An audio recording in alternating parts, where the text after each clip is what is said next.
नमस्कार, प्रणाम आप सभी लोगों को।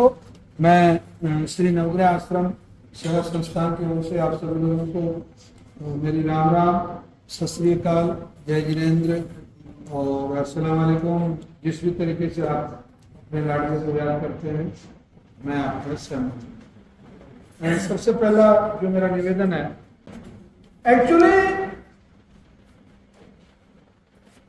कुछ चीजें होती हैं जो समझ में आ जाती है अगर उनको सही तरीके से समझाया जाए तो, परंतु जिस चीज को समझाया ही गलत तरीके से जाए, जैसे उदाहरण के लिए एक बच्चा है, पूरी लाइफ इंग्लिश मीडियम में पढ़ा है, हिंदी का एक भी क्या खे के भी उसने नहीं सीखा। अगर उसको ये सिखा दिया जाए कि ये जो तय है ये कै है, ये तय नहीं है, ये कै है, बिल्कुल उसको ऐसे ही सिखाया गया। अब आपको कैंसर के बारे में क्या क्या सिखाया गया ये बताऊं। पहली बात, सबसे पहले ये सिखाया गया कि भाई कैंसर तो जानलेवा है, कैंसर का मतलब मौत का वारंट, ये डराया गया।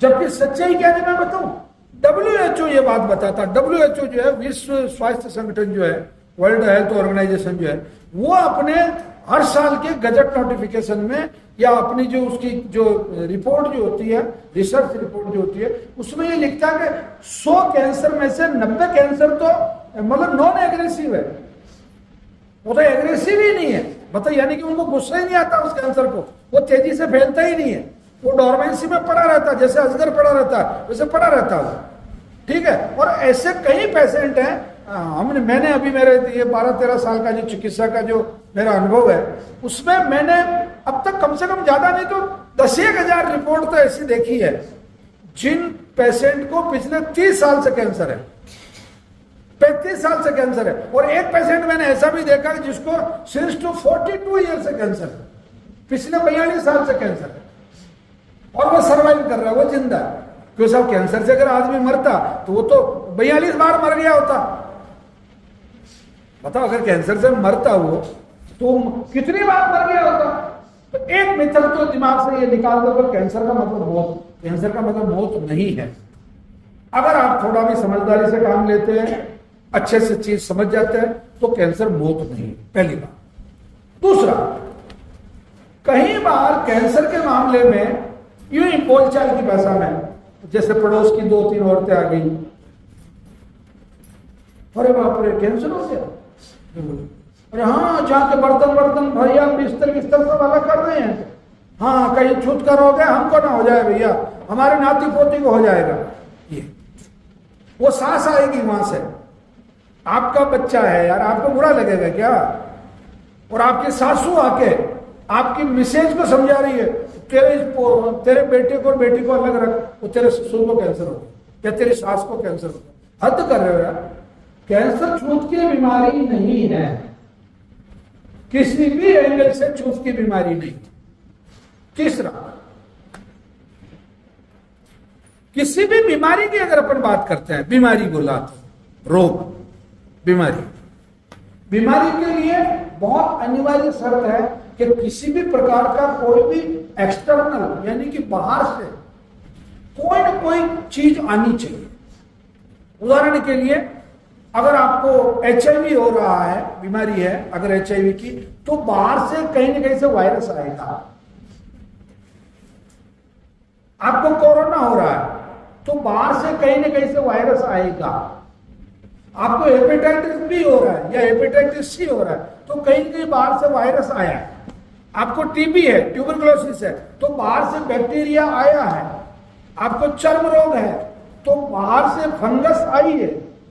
आपको उल्टी दस्त हो रही है तो इसका मतलब बाहर से अमीबा आया है, निमेटोड्स आए हैं। आपको मलेरिया हो रहा है या डेंगू हो रहा है तो बाहर से मच्छर ने आके आपकी बॉडी के अंदर उसका डेंगू का वायरस डाला है। मतलब हर चीज बाहर से आई है। अब कैंसर में बाहर से क्या आया, क्या आया सब बाहर से? कुछ भी नहीं, कोई चीज बाहर से नहीं आई। इसमें क्या हुआ, ये सवाल आपके दिमाग में आना चाहिए यार, जब कोई चीज बाहर से नहीं आई तो फिर ये बीमारी कैसे हुई? कोई देवता का दोष था या कहीं गंदी जगह पेशाब कर दिया या किसी ने श्राप दे दिया जा कैंसर हो जाएगा, या कोई अपने घर पे कोई जादू टोना कर गया, हुआ किससे? हाँ, वो बताने की मेरी ड्यूटी। आपकी रूटीन लाइफ में आपने जो गलतियां की, जो पाप किए, उन पाप की वजह से कैंसर हुआ। पाप कौन सा? आपने गाय नहीं मारी, कुत्ता नहीं मारा, किसी को गाली नहीं दी, किसी भिखारी को दान नहीं दिया, नहीं, ये पाप नहीं है।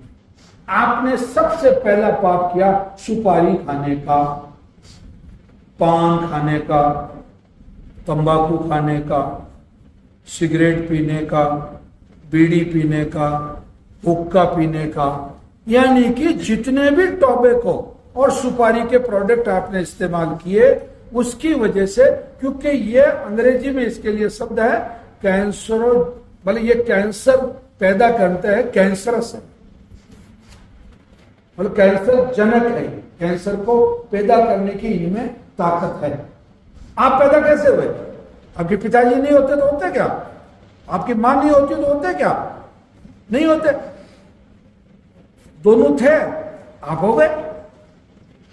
वही कहानी है। आपका एक पक्ष बहुत अच्छा था, आप गाय का दूध पी रहे थे, गाय का घी खा रहे थे, अच्छा शहद इस्तेमाल कर रहे थे, बिना डीएपी फर्टिलाइजर का खाद, मतलब फर्टिलाइजर बिना यूज किए अच्छा सा मूंग की दाल खा रहे थे, अच्छा सा ज्वार बाजरा ये खा रहे थे, सब चीजें ठीक थी। एक पक्ष था, कोई लफड़ा नहीं था। जैसे मैं अभी एक पक्ष में चल रहा हूं, मुझे कोई लफड़ा नहीं। आप एक पक्ष में चल रहे हैं, आपको कोई लफड़ा नहीं। अब आपके पिताजी ने तो ज्ञान मिल गया,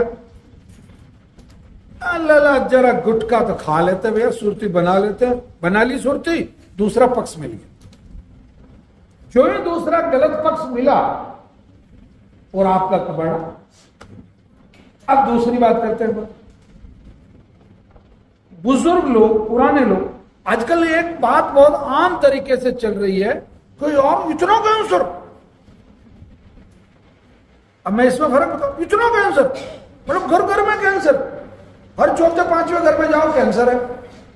और नॉर्थ ईस्ट में तो हर घर में कैंसर है, हर छठे आदमी, हर छठे मर्द को कैंसर है, और हर 10वीं महिला को कैंसर है। नॉर्थ ईस्ट की दिया जाता है। अमेरिका में हर 5वें आदमी को कैंसर है। इटली में हर 12वें 13वें आदमी को कैंसर है। नेपाल में हर 90वें आदमी को कैंसर है। सर मैंने निवेदन किया था ना, चलो भूल गए होंगे, बंद कर दें आराम से, बंद कर दें।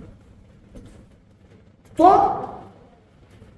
इतना कैंसर आप लोगों को दिमाग में आता नहीं आता यार, इतना कैंसर तो पहले नहीं था। और अब थोड़ा थोड़ा डर भी लगने लगा कि यार उसको यानी नेक्स्ट नंबर अपना तो नहीं है। आता कि नहीं आता दिमाग में? आता है, स्वाभाविक। अब ये इतना कैंसर क्यों, इसको समझना।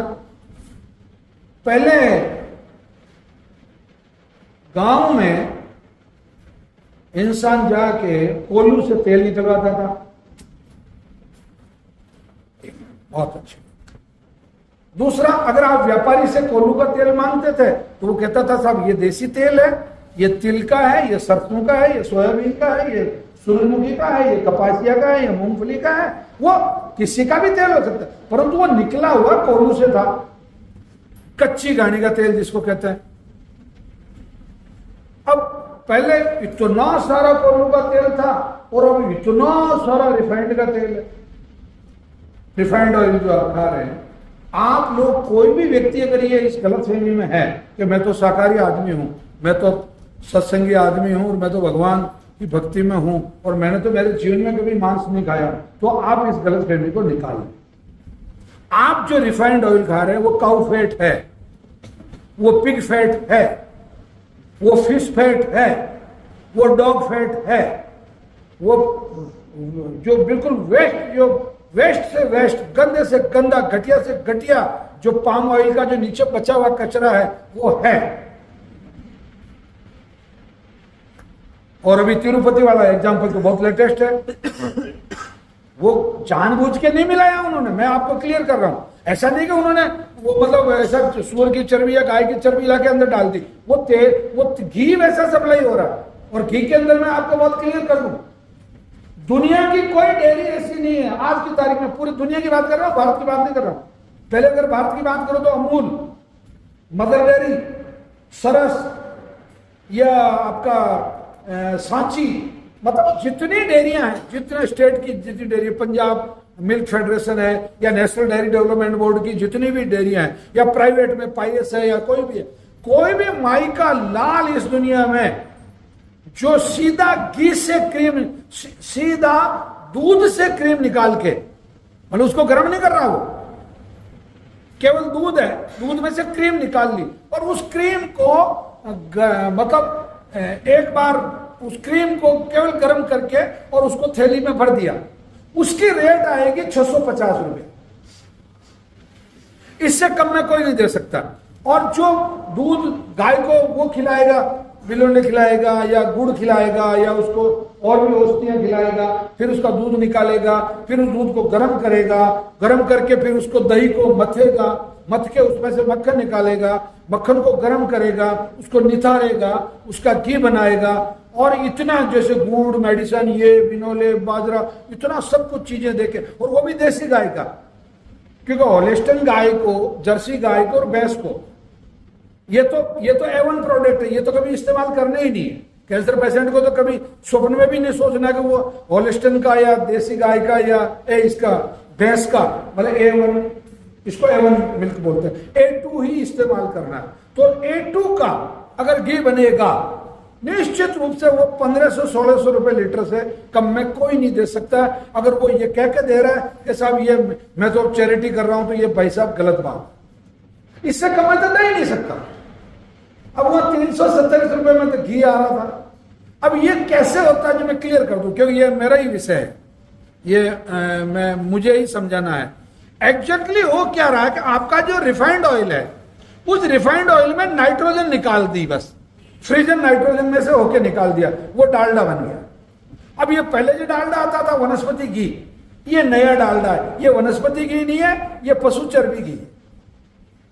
एग्जैक्टली है ये विज्ञापन, उसमें बहुत अच्छा, उस पर शानदार हीरोइन छपी हुई है, थोड़ा से डीप कपड़े पहन रखे हैं, बहुत अच्छी सी लग रही है। अब आपको उस हीरोइन का फोटो खाना है या मतलब अपनी जिंदगी बचानी है, ये बहुत क्लियर हो गया।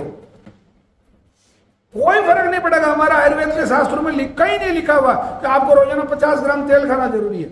हाँ, उसमें यह लिखा है कि आपको तेल के जो प्रोडक्ट, मतलब जिन बीजों में तेल है, आप उसको कोल्हू से निकलवाओ ना भाई तेल, और कोल्हू से निकलवा के अपना फुल इस्तेमाल करो, कोई प्रॉब्लम ही नहीं। अब कुछ लोग कहते हैं साहब कोल्हू कहां है? अरे कोल्हू है मेरे भाई, तो तलाश तो कर भाई, तलाश ही नहीं कर रहा आदमी, और वो कह रहा कि ये चीज तो नहीं है, तो नहीं, ऐसे काम नहीं चलेगा। तो दूसरा पाप हो गया रिफाइंड। पहला क्या था? तंबाकू।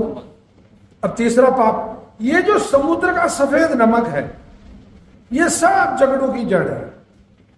मतलब आज की तारीख में 23% जो कैंसर हो रहा है वो आपके समुद्र के नमक से हो रहा है। कौन कौन सा? आमाशय का, कोलन का, स्किन का, रेक्टम का, और आपकी ये स्मॉल इंटेस्टाइन का, बिग इंटेस्टाइन का, ये सभी के सभी जो जितने कैंसर हैं वो सब कैंसरों के लिए, और खासतौर से आजकल एक ब्रेन, एक मस्तिष्क का जो एक नया कैंसर निकला, वो तो बिल्कुल समुद्र के नमक के अलावा हो ही नहीं सकता, वो तो कंफर्म हो गया।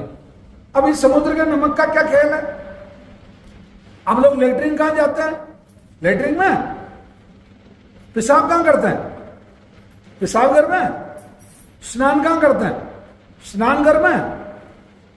आप में से ऐसा कोई आदमी है यार, मुझे एक आदमी चाहिए, मतलब तो अब तक तो मिला नहीं मेरे को, शायद आज की क्लास में मिल जाए, जिसके घर पे आज दिन तक उसने जो भी पेशाब किया, जो भी टट्टी गया, वो जो भी पेशाब किया, जो भी सैनिटरी पैड था, जो भी मरा हुआ चूहा था, या जो भी गंदगी थी, वो सबने उसको स्टोर करके रखी हो अपने घर पे, कम से कम 10-20 टैंकर भर रखे हो। है कोई ऐसा? नहीं है ना। वो कहां गया सब? नाली में। नाली कहां गई थी? नाले में। नाला कहां जाके मिला? नदी में। नदी किस में गई? समुद्र में। नमक कहां से बना? समुद्र से। वो चाहे रतन जी टाटा बना रहे हो, चाहे हंसराज चौधरी बना रहा हो, चाहे XYZ अग्रवाल साहब बना रहे हो, ये सब के सब एक नंबर के दुश्मन है इस दुनिया के, इस मानवता के। क्योंकि विज्ञान ये कहता, मैं विज्ञान का विद्यार्थी हूं, अगर किसी में ताकत हो तो इस बात को गलत साबित करे, मैं उसको 1 करोड़ रुपए इनाम देने को तैयार हूं। आप मरकरी को पानी से अलग कर सकते हैं क्या?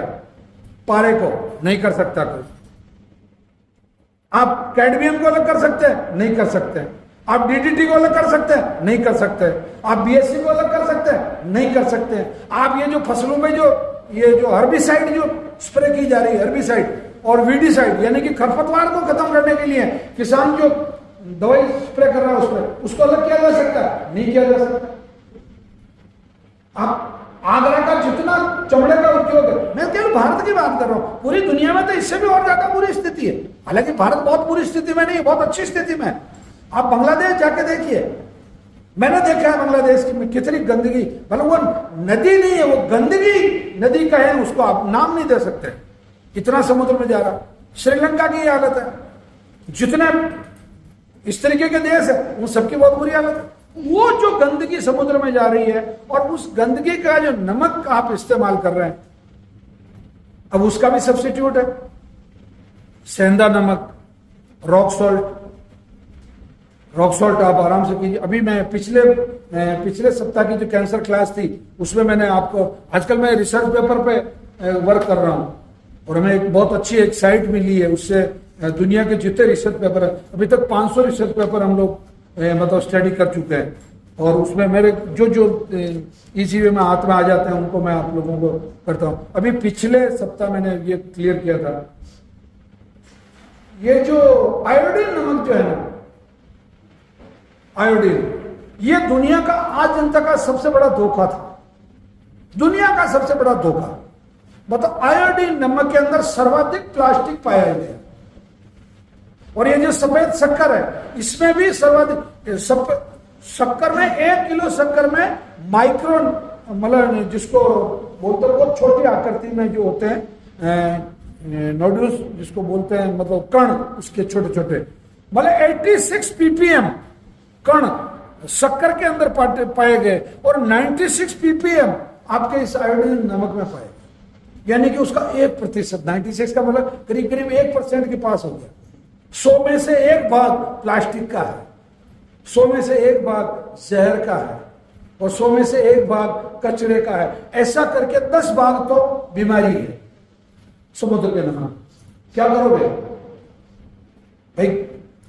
शरीर है तो शरीर तो नहीं छोड़ेगा।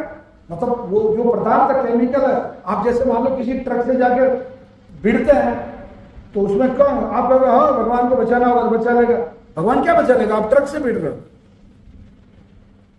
सेम वही कहानी आपके लोगों के लिए, समुद्र का जो सफेद नमक है वो बिल्कुल आज की तारीख में बंद हो जाना चाहिए। बल्कि अगर सही मर्द तो वो है, सही समझदार तो वो है जो अभी घर पे फोन करे कि भैया बाजार जाओ और सेंधा नमक लेके आओ। एक तीसरा अगला पाप, आप लोग कितना भी होशियारी कर लो, आप लोग कितना कुछ भी कर लो, ये हवा में जो घुला हुआ है जहर। अभी दिल्ली की क्या हालत है? दिल्ली बहुत अच्छा स्टेट है, फाइन। मतलब कि कोई भी आदमी अगर जिंदगी से थक गया है तो उसको दिल्ली में जाके रहना चाहिए। वहां बिजली फ्री है, पानी फ्री है और कार्बन डाइऑक्साइड फ्री है, सल्फर डाइऑक्साइड फ्री है, कार्बन मोनोऑक्साइड फ्री है और कैंसर बिल्कुल फ्री है। और अब दिल्ली में जेल भी फ्री है आराम से। तब मुझे तरस आता है वहां के लोगों को, वहां के वोटर्स पे, कि इतने घटिया किस्म के विचार के लोग कैसे हो सकते हैं कि जहां ऑक्सीजन का लेवल कई कई दिनों तक महीने भर तक इवन होल्ड कर लो, आज इस नंबर की कार चलेगी, आज उस नंबर की कार चलेगी, आज इस नंबर का स्कूटर बाहर निकलेगा। क्या कर रहे हो तुम? और आप लोगों ने ऐसे मतलब कम अक्कल और ऐसे मूर्ख लोगों के हाथ में सत्ता दे दी आप लोगों ने, और आप कहते हो पढ़े लिखे हैं। मैं तो कहता हूं इससे तो आप पैदा हुए उस दिन ही मर गए होते, ऐसे पढ़े लिखे से तो ज्यादा अच्छा था। अब मैं इसके लिए एक प्रूफ दे रहा हूं आपको, वो उधर एक फ्लैक्स लगा है। 1931 में डॉक्टर वारबर्ग को नोबेल प्राइज मिला। डॉक्टर वारबर्ग को नोबेल प्राइज मिला 1931 में। 31 कब था? कल परसों नहीं था। ठीक, किस बात में मिला? उन्होंने ये कहा कि अगर 35% ऑक्सीजन अगर केवल 48 घंटे तक रेस्ट्रिक्टेड कर दी जाए, मतलब कम कर दी जाए, कितनी? 35%। और कितने समय के लिए? 48 घंटे, 2 दिन होते हैं। अब दिल्ली वालों को दिखा रहा हूं मैं आईना, कितने समझदार हो तुम लोग।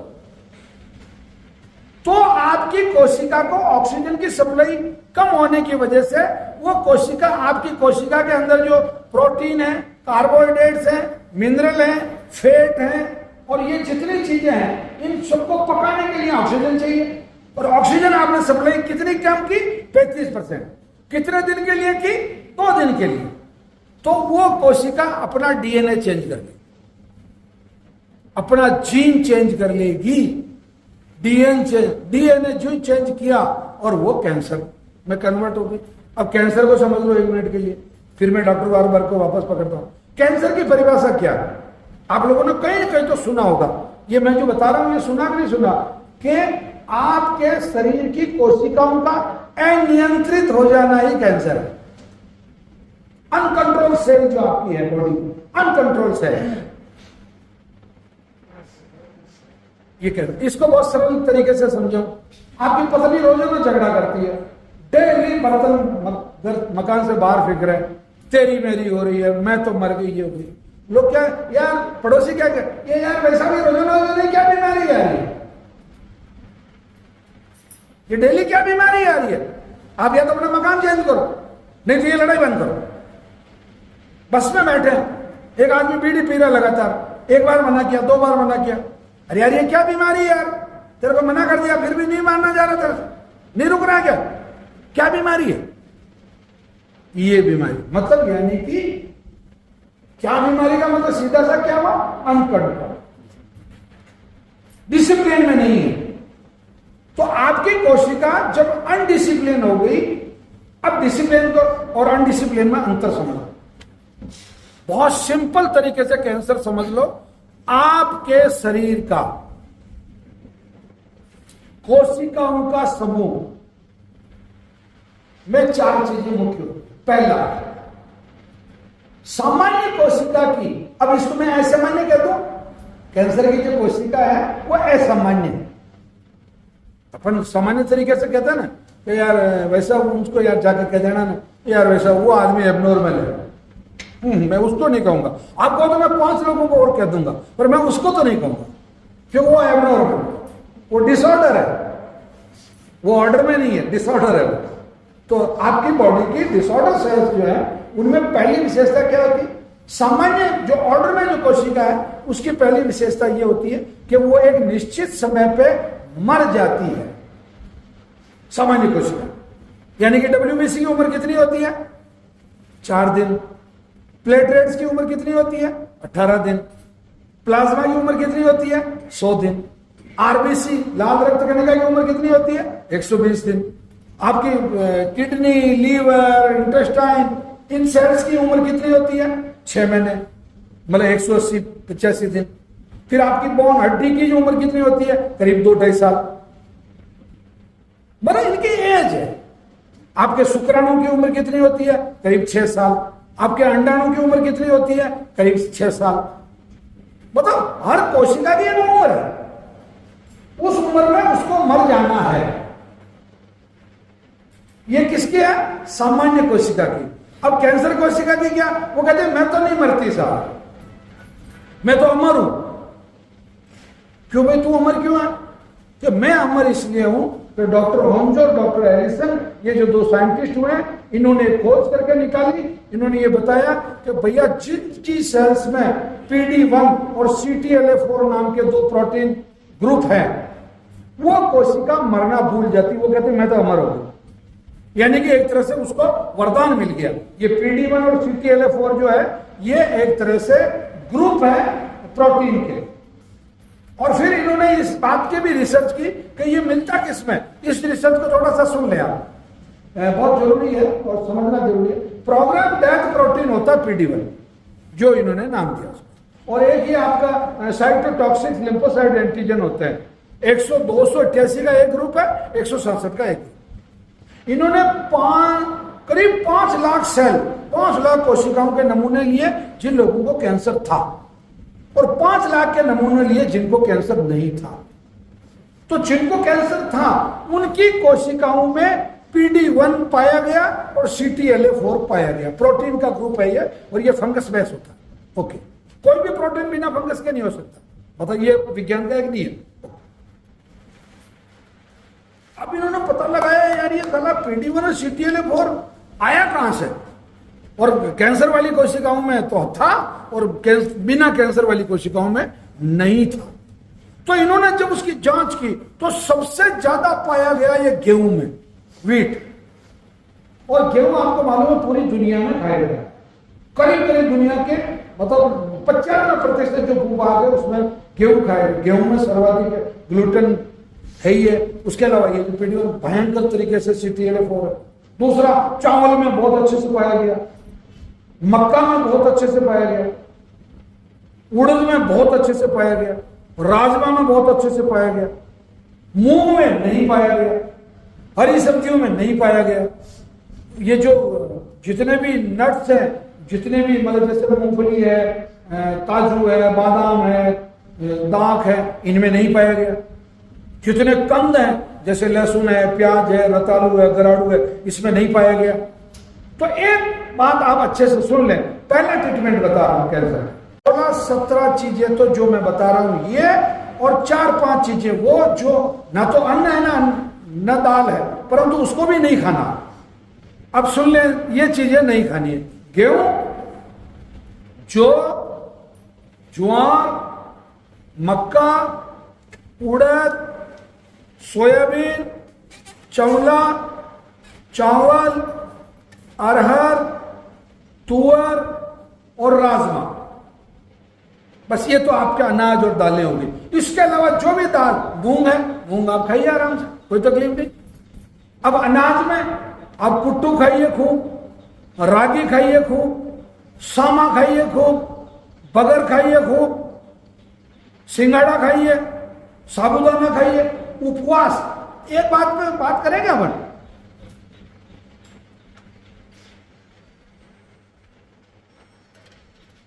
दुनिया में पवित्र अच्छा या अपवित्र अच्छा? पवित्र अच्छा, बिल्कुल। उपवास अच्छा या मतलब साल भर तो बकर करते रहना अच्छा? उपवास अच्छा है। उपवास में कौन सा नमक आता है? सेंधा। क्यों भाई? क्योंकि उपवास पवित्र है। जैसे मैं एक छोटा सा उदाहरण दूं, करो यार उनकी तो दुल्हन कितनी यार, वो भाई साहब तो किस्मत है यार, आपको तो बहुत अच्छी बेटे को दुल्हन मिली है, बिल्कुल घूंघट निकालती है, कायदे से रहती है और कोई फोड़ता नहीं है, समय पे घर पे आती है, वो अच्छी है। और अरे यार उनके, अरे भाई साहब पूछे ही मत, वो तो बिल्कुल इतनी सी तो हाफ पैंट पहनती है और कपड़े तो कभी पहने तो पहने, नहीं तो वो तो वैसी है, वो अच्छी नहीं। तो ये उपवास अच्छा है, ये हजारों सालों की संस्कृति का निचोड़ है। ये भारत में आज भी, मैं आपको बता रहा हूं, दुनिया की तुलना में भारत में आज भी 52% कैंसर कम है। किसने बचा रखा? इस उपवास ने बचा, इस उपवास ने बचा रखा है। तो सेंधा नमक ओके, सफेद नमक कैंसिल, मांसाहार कैंसिल, शाकाहार राइट। शाकाहार में क्या हो गया? सभी सब्जियां हो गई, सभी कंदमूल फल हो गए। अच्छा एक बात बताओ, राम जी का नाम सुना आप सब लोगों ने? राम, भगवान राम सुना? वो राजा के लड़के थे या मजदूर थे? राजा के लड़के थे मेरी जानकारी में, ठीक है। और राजा भी छोटा मोटा नहीं, मतलब रावण ने पूरी दुनिया जीत ली थी पर अयोध्या नहीं जीत पाया वो कभी। राम के मतलब सीता हरण के पहले की बात कर रहा हूं, मतलब वो रावण कभी अयोध्या नहीं जीत पाया, अयोध्या को कोई नहीं जीत पाया आज दिन तक, ठीक है।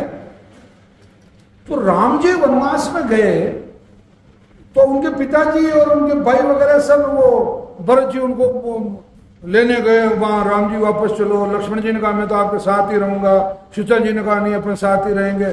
तो वो गेहूं के ट्रक नहीं भेज सकते थे क्या राम जी के साथ? भेज सकते थे ना यार, व्यवस्था करते थे, गाड़ियां चलती आगे आगे, और जहां जाए जहां राम जी के गेहूं, राम जी की दाल, राम जी का प्रेशर कुकर, राम जी का गैस का सिलेंडर।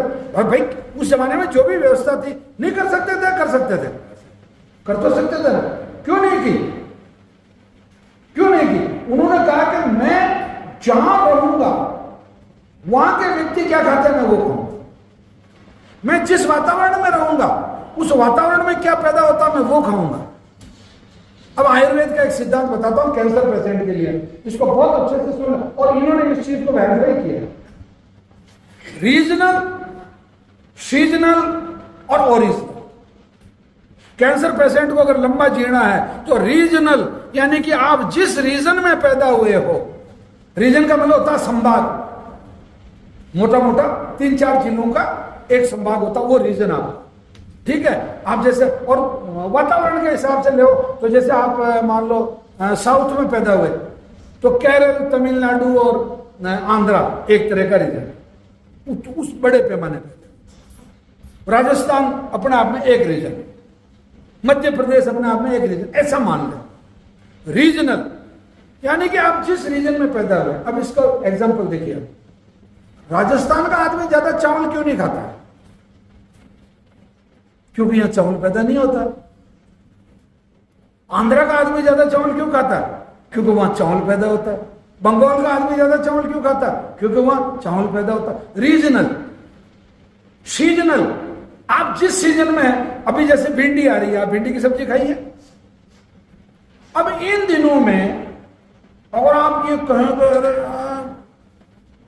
ऐसी सब्जी लाएं आप जो पड़ोसी पे रोग गांठना हो, तो क्या करोगे भाई?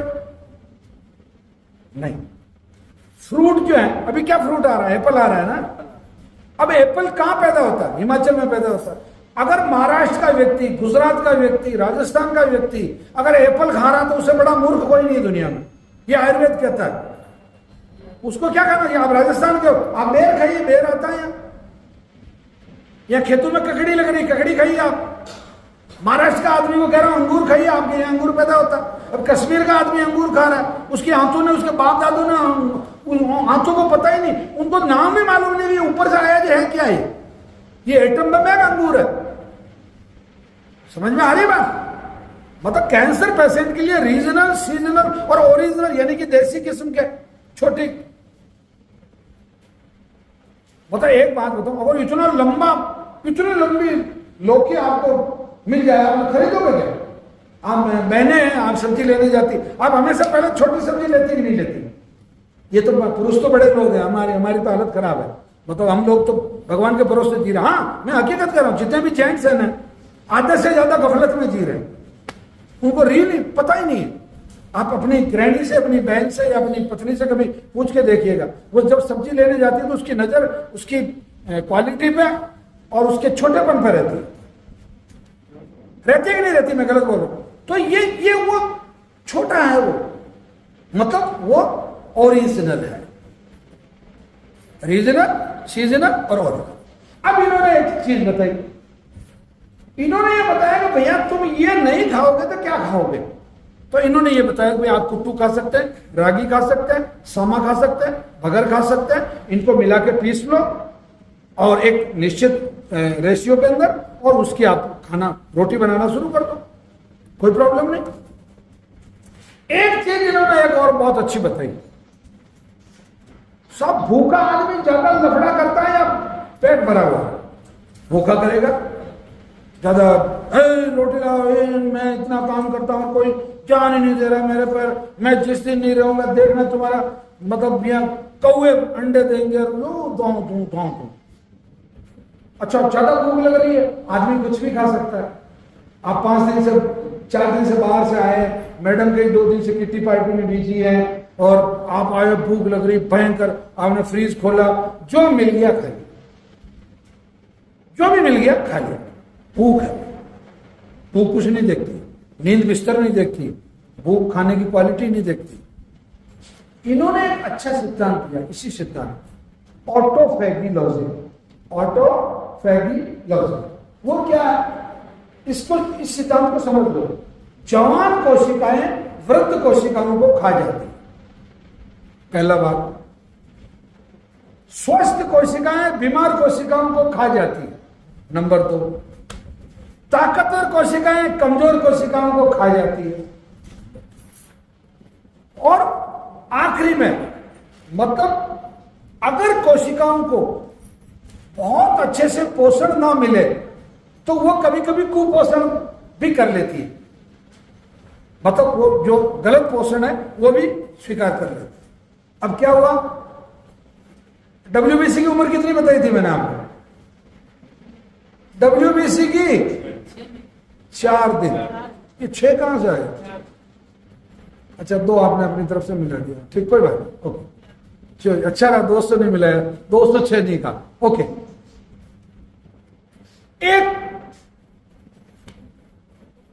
एक WBC 1 जनवरी को पैदा हुई,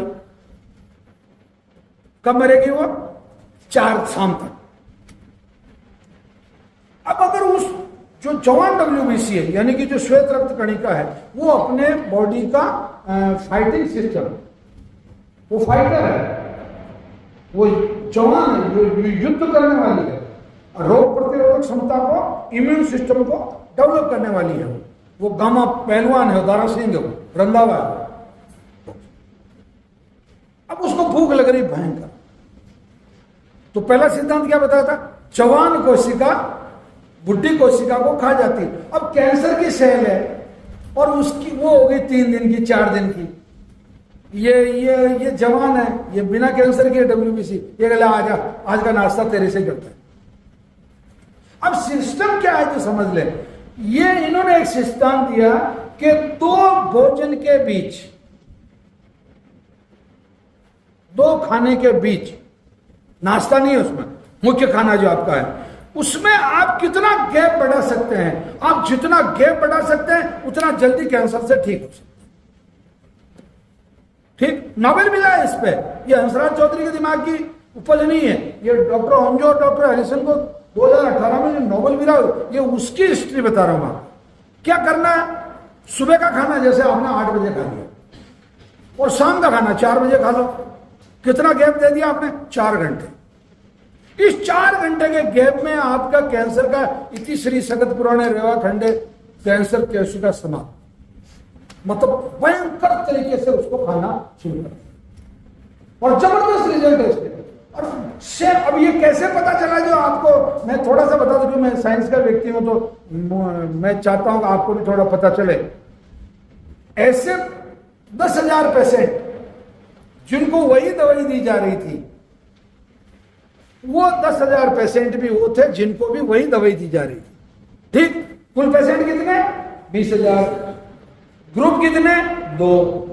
एक ग्रुप में कितने? 10,000। परंतु इनके भोजन के समय में, मतलब वो 8 बजे और 4 बजे का सिद्धांत लागू किया गया, और उनको कहा जितना खाओ उतना खाओ, घंटे घंटे में खाओ, कोशिका को भूखी रहने मत दो। जब रिजल्ट देखा तो उन 10,000 में तो 8,000 पेशेंट ठीक हो गए, और उन 10,000 में 2,000 ही ठीक हुए। 8,000 ने जाके भगवान का अपनी अटेंडेंस दे दी। उनको सिस्टम समझ में कि ये ऑटोफेगी, मतलब कई लंबे समय, ये 94 में इन्होंने काम शुरू किया था ना, 1994 में, जो 2018 में आके नोबेल प्राइज मिला। तो सिद्धांत समझ में आया, ये कर सकते हैं नहीं कर सकते? ऑटोफेगी फाइनल, पहला सिद्धांत तो वो फाइनल हो गया। गेहूं, जौ, ज्वार, बाजरा, मक्का, उड़द, सोयाबीन, चवला, चावल, अरहर, तुअर, राजमा, ओके, बंद। सफेद नमक बंद, रिफाइंड ऑयल बंद। और हाँ यार, वो एक आप लोगों की एक पसंद रह गई उसमें, अल्कोहल, है ना। आज मुझे बहुत अच्छा लगा, आज तो मुझे 2-3 लोग मिले, मैं रियली एक लीवर के पेशेंट है, उनको मैंने पूछा, यार भैया क्या हुआ? साहब सच्ची बात है साहब, खूब दारू पी। तो उनको कैंसर नहीं है, केवल लीवर डिसऑर्डर है। अच्छी बात लगी मुझे उनकी। एक अभी ये भाई मिले, इनका साहब दारू भी पिया, बीड़ी भी पिया, और मौका मिल गया तो तंबाकू भी खाया। अच्छी बात है, ये पश्चाताप है। और ये आप जिस दिन स्वीकार कर लेते हो ना, अरे यार गांव में कहता है कि नहीं कहता है, अरे यार अगले ने सच्चाई बता दी यार, अब क्या मारोगे क्या इसको? भाई अब तो यार इसको कुछ मत कहो यार, इसने सच्चाई मान ली। ईसाई धर्म में तो बहुत बड़ी बात है। क्रिश्चियनिटी में तो ईसा मसीह के वो जो मूर्ति जहां लगी रहती है उसके साइड में एक कमरा होता है, हाँ कन्फेक्शन मतलब रूम होता है। वहां जाके आप बुद्ध बुद्धा के कहते हो, हे भगवान मैंने गलती तो की है, मैंने मेरे पिताजी की भावना को ठेस पहुंचाई है, और मैंने मेरे बड़े भाई का हिस्सा दबा लिया है, या जो कुछ भी है। आप अगर किसी बात को एक बार एक्सप्लेन करते हैं तो फिर बात खत्म हो जाती है। मतलब बाद में फिर वो बात लंबी नहीं चलती, मतलब वो वहीं समाप्त हो। ओके, हो जाएगा ये ऑटो फेरी हो जाएगी 8 बजे और 4 बजे। अब इसमें और सुविधा कर सकते हैं आप। ये 8 और 4 तो मैं इसलिए बता रहा हूं कि मेरा खाना खाने का समय सुबह 7 बजे है और शाम को 4 बजे, इसलिए बता रहा हूं। आप चाहे तो इसमें और फर्क पटक सकता है। आप सुबह का खाना 7 बजे खा लो, शाम का खाना 3 बजे खा लो, कोई फर्क नहीं पड़ेगा, और ज्यादा हेल्दी हो जाओगे।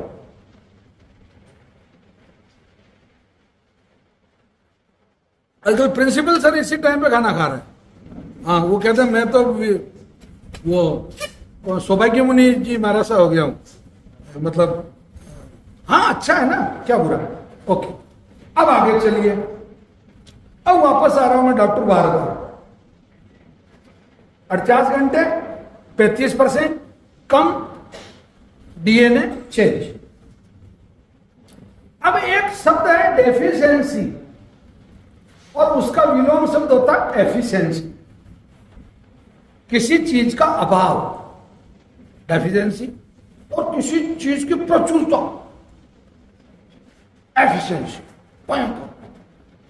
जैसे मैं मान लो 10-10 रुपए के लिए मोहताज था, और कोई आदमी मेरे को एक पूरा मतलब एक क्या हुआ, पैर पर नींद आ गई, कोई बात नहीं, ऐसी जिंदगी में हाँ कुर्सी पे बैठो आराम से, फीलिंग भी आएगी आराम से, है ना भैया। ध्यान रखना पास है ना, कि तूफान जिधर जिधर से गुजर रहा है वो राज्य सावधान रहे। ओके चलिए, ये जो डेफिशिएंसी है,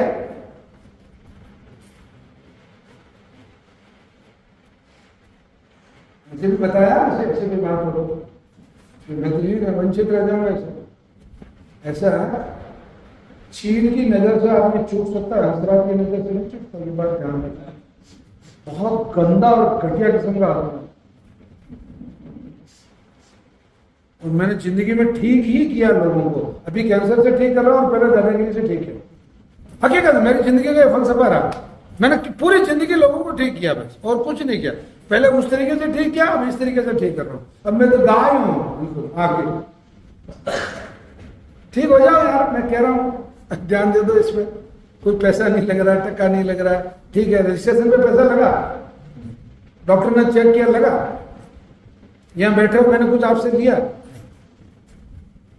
और इतना होने के बाद में भी गरीब आदमी को तो 100% फ्री है मेडिसिन, कोई प्रॉब्लम ही नहीं। और जो अमीर लोग हैं उनका जरूर थोड़ा ना कटता, क्योंकि वो चाहता है 10, 40, 50 लाख रुपए खर्च में होगा तभी तो कैंसर का इलाज होगा। और यहाँ इतना होता नहीं है, 2,5-3 हजार रुपए महीने की दवाई है, उसमें भी कैंसर की मौत हम फ्री दे रहे हैं आपको। करोड़पति को, अरबपति को भी फ्री दे रहे हैं। तो फिर यहाँ तो खर्चा तो 2,5-3 हजार का ही है, अधिकतम 4,000। अब आप देखो यार, 4,000 को डॉक्टर आडवाणी की फीस है 5,000 रुपए। डॉक्टर उनकी क्या बोलते हैं, जो हमको सर्जन है डॉक्टर प्रधान, उनकी फीस है 7,500 रुपए।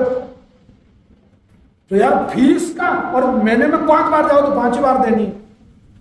और यहाँ खाली दवाई आ रही है 3,500 4,000 के। तो ये खुजली तो कम मिटती है। तो ये भी ठीक ही हो रहा है, क्या बुरा भाई, क्या बुरा है? अगर अमृत आपको मतलब अच्छे से मिल रहा है और बहुत कम पैसे में अमृत मिल रहा है, तो फिर तो अमृत स्वीकार्य होना चाहिए ना। ये निवेदन करा था मैं आपको। बातों को बहुत अच्छे से मैं बताता हूं, उनको सीखो, समझो, और नई झंझट में दवाई नहीं लेनी है। ये दवाई बेचने वाला इंस्टीट्यूट नहीं है। आप अगर काउंटर में किसी दिन मांग के देखना, मुझे 4 महीने की दवाई दे, मांग के देख लेना, कोई प्रयोग करके देख। आप कभी फोन करके पूछ लेना कि साहब कोरियर करते हो क्या, कोरियर पे दवाई भेज दो साहब मेरे को 10 लाख रुपए की, क्या जवाब मिलेगा आपको? वो मैं नहीं कह सकता, वो लड़के देंगे जवाब। वो कहेंगे फोन काट दो, बात ही नहीं करनी तेरे जैसे आदमी से, बात ही नहीं करनी बात। तो ये क्या है सिस्टम? मतलब कहीं कभी कभी बहुत चीजें, माँ अपने को दूध पिलाती, पैसा देती है क्या अपन से?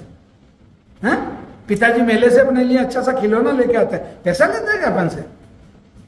तो मैं आपका बड़ा भाई नहीं हो सकता हूं, मैं आपका मित्र नहीं हो सकता, तो फिर तो मेरा हक है आप लोगों को देना। तो आपका हक क्या है, आपका फर्ज क्या है? मैं जो कह रहा हूं उसको समझ लो प्लीज। एफिशिएंसी कैसे पैदा होगी? ऑक्सीजन डेफिशिएंसी किसकी पैदा हुई थी? ऑक्सीजन की। तो एफिशिएंसी भी किसकी करनी? ऑक्सीजन की। उन्होंने 3 चीजें बताई। नंबर 1, ओमेगा 3 का पहला स्वरूप बताया, ये जो फ्लैक्सीड होता है, अलसी, बुनी हुई अलसी, रोजाना 15 ग्राम सुबह खा लो, 15 ग्राम दोपहर को खा लो और 15 ग्राम शाम को खा लो। दही के साथ खा सकते हो, दूध के साथ खा सकते हो, सिंपली शहद मिला के खा सकते हो, और कुछ नहीं तो भुनी हुई है तो मतलब यूं भी चबा सकते हो, और चावल जिस तरीके से उसको छाछ में ले लो, कुल मिला के सब्जी में डाल लो, कैसे भी कर लो। अलसी खानी है 15 ग्राम सुबह, 15 दोपहर, 15 शाम को। करनी साहब मैं तो बिल क्लिंटन हूँ, मैं तो अलसी नहीं खाता हूँ, मैं तो बहुत बड़ा आदमी हूं। कोई बात नहीं भैया, 10 ml अलसी का तेल सुबह पी ले, 10 दोपहर को ले ले, 10 शाम को ले ले, ओमेगा 3 मिल गया, और आप अपना कैंसर आराम से 60 दिन पहले ठीक। नंबर 2, देसी गाय के दूध का पनीर बना लो, देसी गाय के कच्चे दूध का पनीर बना लो। अब शहर वाले लोग हैं, वो कहेंगे सर हमारे यहाँ तो देसी गाय नहीं है। कोई बात नहीं, आपके यहाँ है गाय अमूल, आपके यहाँ है देसी गाय मदर डेयरी। मदर डेयरी का और अमूल डेयरी का जो दूध सप्लाई होता है, वो 90% से ज्यादा वहां देसी गायें हैं जहां से वो दूध कलेक्ट हो गया। समाधान, उसका पनीर बना लो। पनीर कैसे बनाते हैं वेद जी? गूगल पे ये भी तो करते हो कि लाइनिंग कैसे करें, गूगल बताती है ना लाइनिंग कैसे करें, बताती है ना, हैं? सबसे ज्यादा फटी जींस कहां मिलती है, पूछते हैं ना। कल का दिवाला निकला ये वाऊ कल्चर से, ये वाऊ है सब। वाऊ को थोड़ा वाऊ करो तो क्या होता है, वही होता है ना भाई। इसी में एक तो वाऊ और एक उसको वाऊ, क्या कहां जा रहे हो तुम, थोड़े सुधर लो रे यार। ओके, गाय के कच्चे दूध का पनीर जितनी मात्रा में रोगी खा सकता है उतनी मात्रा में खिलाए। मैं मात्रा का कोई रेसिटेशन नहीं करता। वो 100 ग्राम खा सकता है तो 100 ग्राम, 250 ग्राम तो 250 ग्राम। मैं तो कह रहा हूं कि अगर वो कह देगा मैं तो एक दिन का आधा किलो खाऊंगा, खा तो कोई जरूरत नहीं उसको चपाती खाने की, कोई जरूरत नहीं उसको दाल पीने की, कोई जरूरत नहीं उसको और कुछ खाने की। अगर वो खा सकता, क्योंकि ये कंप्लीट फूड है, पूरे संपूर्ण आहार है, ये आराम से खाएं, कोई तकलीफ ही नहीं। तीसरी चीज उन्होंने ये बताई कि मछली को अगर स्टीम्ड करके खाया जाए, मतलब जैसे आप इडली पकाते हैं डो, और आप ये खमण पकाते हैं, ढोकला पकाते हैं भाप से, उस तरीके से मछली को पकाया जाए। कोई सी भी मछली हो सकती हो। और क्या भाई हम तो हमारे परिवार में मछली नहीं खाई जाती, कोई बात नहीं, मेरी तरफ से कोई दबाव नहीं है, ये डॉक्टर वारबर्ग ने कहा इसलिए मैं आपको कह रहा हूं। बाकी आप चाहें तो मछली के तेल के जो, मछली के फिश ऑयल के जो कैप्सूल आते हैं, वो आप दिन में 2 कैप्सूल सुबह, 2 दोपहर को, 2 शाम को फिश ऑयल के जो कैप्सूल है वो देना शुरू कर दें, और निश्चित रूप से 60 दिन पहले बड़ा कैंसर ठीक है। Okay, omega 3। चलिए आगे चलते हैं। ये 3 साइंटिस्ट हैं, ये आपके सेमेंजा हैं, कैलिन हैं और रेडक्लिफ। इनको भी नोबेल प्राइज मिला, इनको 2019 में मिला। किस बात में मिला? डॉक्टर वारबर्ग की जो थ्योरी थी, डॉक्टर वारबर्ग की एक स्टूडेंट थी, वुडविक, डॉक्टर वुडविक, उन्होंने एक थ्योरी दी आप लोग उड़स तो गए आज वास्तव में, आपने देखा यार कहाँ साइंस की क्लास में उड़स गया, है ना, तकलीफ तो हो रही है ना। हाँ दवाई ये दवा ना हो घर पर जाके, हाँ IU बीच में तो कुछ भी लिख लेना।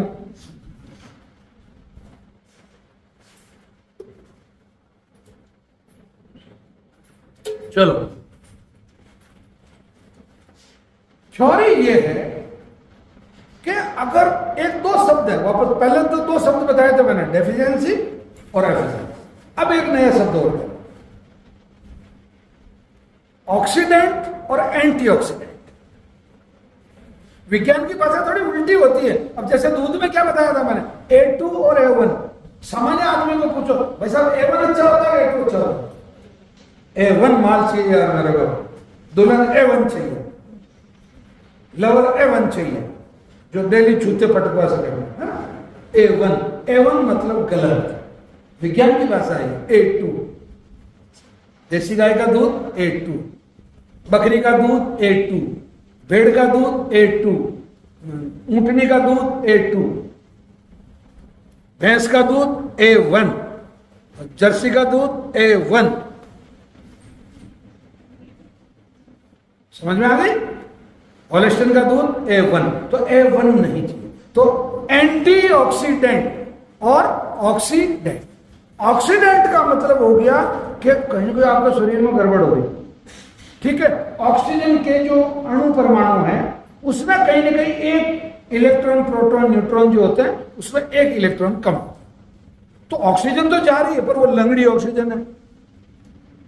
टायर, कार का टायर पंचर होने के बाद में कितना टेंशन होता है, आपकी स्टेपनी खुल के थोड़ी फकी है, पर आप टेंशन में है ना। पहला तो ये कि टायर कट जाएगा, और दूसरा ये कि अब मैं मतलब अनबैलेंस हो रहा हूं। सेम कहानी। ये 1924 में ये खोज हो गई थी एंटीऑक्सीडेंट की। ये दो साइंटिस्ट हुए थे, ल्यूमिया और सेवेट्स, ये बंधु थे, भाई थे मतलब जोड़े से, ओके। तो इन्होंने एक खोज की कि दुनिया में किसी भी बीमारी को, अब मैं थोड़ा इजी कर रहा हूं आप लोगों को, थोड़ा कैंसर का भूत थोड़ा थोड़ा उत्तर क्या होगा, मतलब थोड़ा तो कम हुआ ना, मतलब वापस ब्रीफ कर रहा हूं। नंबर 1, कैंसर से आदमी नहीं मरता है। नंबर 2, कैंसर छूत की बीमारी नहीं है। नंबर 3, कैंसर का इलाज पैसे से नहीं होता, नोटों से नहीं होता, ये इसी सिस्टम से होगा कैंसर के, ठीक है। और आगे जैसे जैसे बढ़ेंगे और ओके। तो ये जो एंटीऑक्सीडेंट चीजें हैं, इनसे क्या होता है कि एक्स्ट्रा ऑर्डिनरी, मतलब बहुत अच्छी ऑक्सीजन मिलती है। हमेशा अपन अच्छा ही खरीदना चाहते हैं ना, जैसे कपड़ा लेने गए तो उनको कहेंगे साहब भाई साहब इससे भी और कोई अच्छा है क्या, वो दे दो, तो वो पहले तो अपनी तरफ देखेगा कि मतलब ये रोप गांठ रहा लेगा, ये नॉलेज बढ़ा रहा, परंतु अपन ले लेते। सेम वही कहानी, इन्होंने ये थ्योरी दी कि यार एंटीऑक्सीडेंट भी 24 में खोज हो गई थी और 31 में उनको नोबेल प्राइज मिल गया था, यार अपन कैंसर पे काम करते। तो इन्होंने एक शब्द है फ्रेमवर्क, अपना जो काम था उसको एक फ्रेम में लेके आए, एक शेड्यूल में लेके आए। शेड्यूल का मतलब आप सुबह 9 बजे जाके दुकान को दोग लगाते हैं, ताला खोलते हैं, दुकान खोल देते हैं। शाम को 8 बजे दुकान को दोग लगाते हैं, ताला लगाते हैं, 2 बार उसको खींच के चेक करते हैं। ये शेड्यूल है। अब आप इसको अनशेड्यूल करो, शाम को जाकर दोग लगा के दुकान खोलो, और सुबह 6 बजे जब 9 बजे दूसरों की दुकानें खुलती है, अपनी बंद करके घर आ जाओ, हो गया आपका कबाड़ा। सेम वही इन लोगों ने ये किया कि इस ऑक्सीजन के सिस्टम को अगर हम फ्रेम में लाए, शेड्यूल में लाए।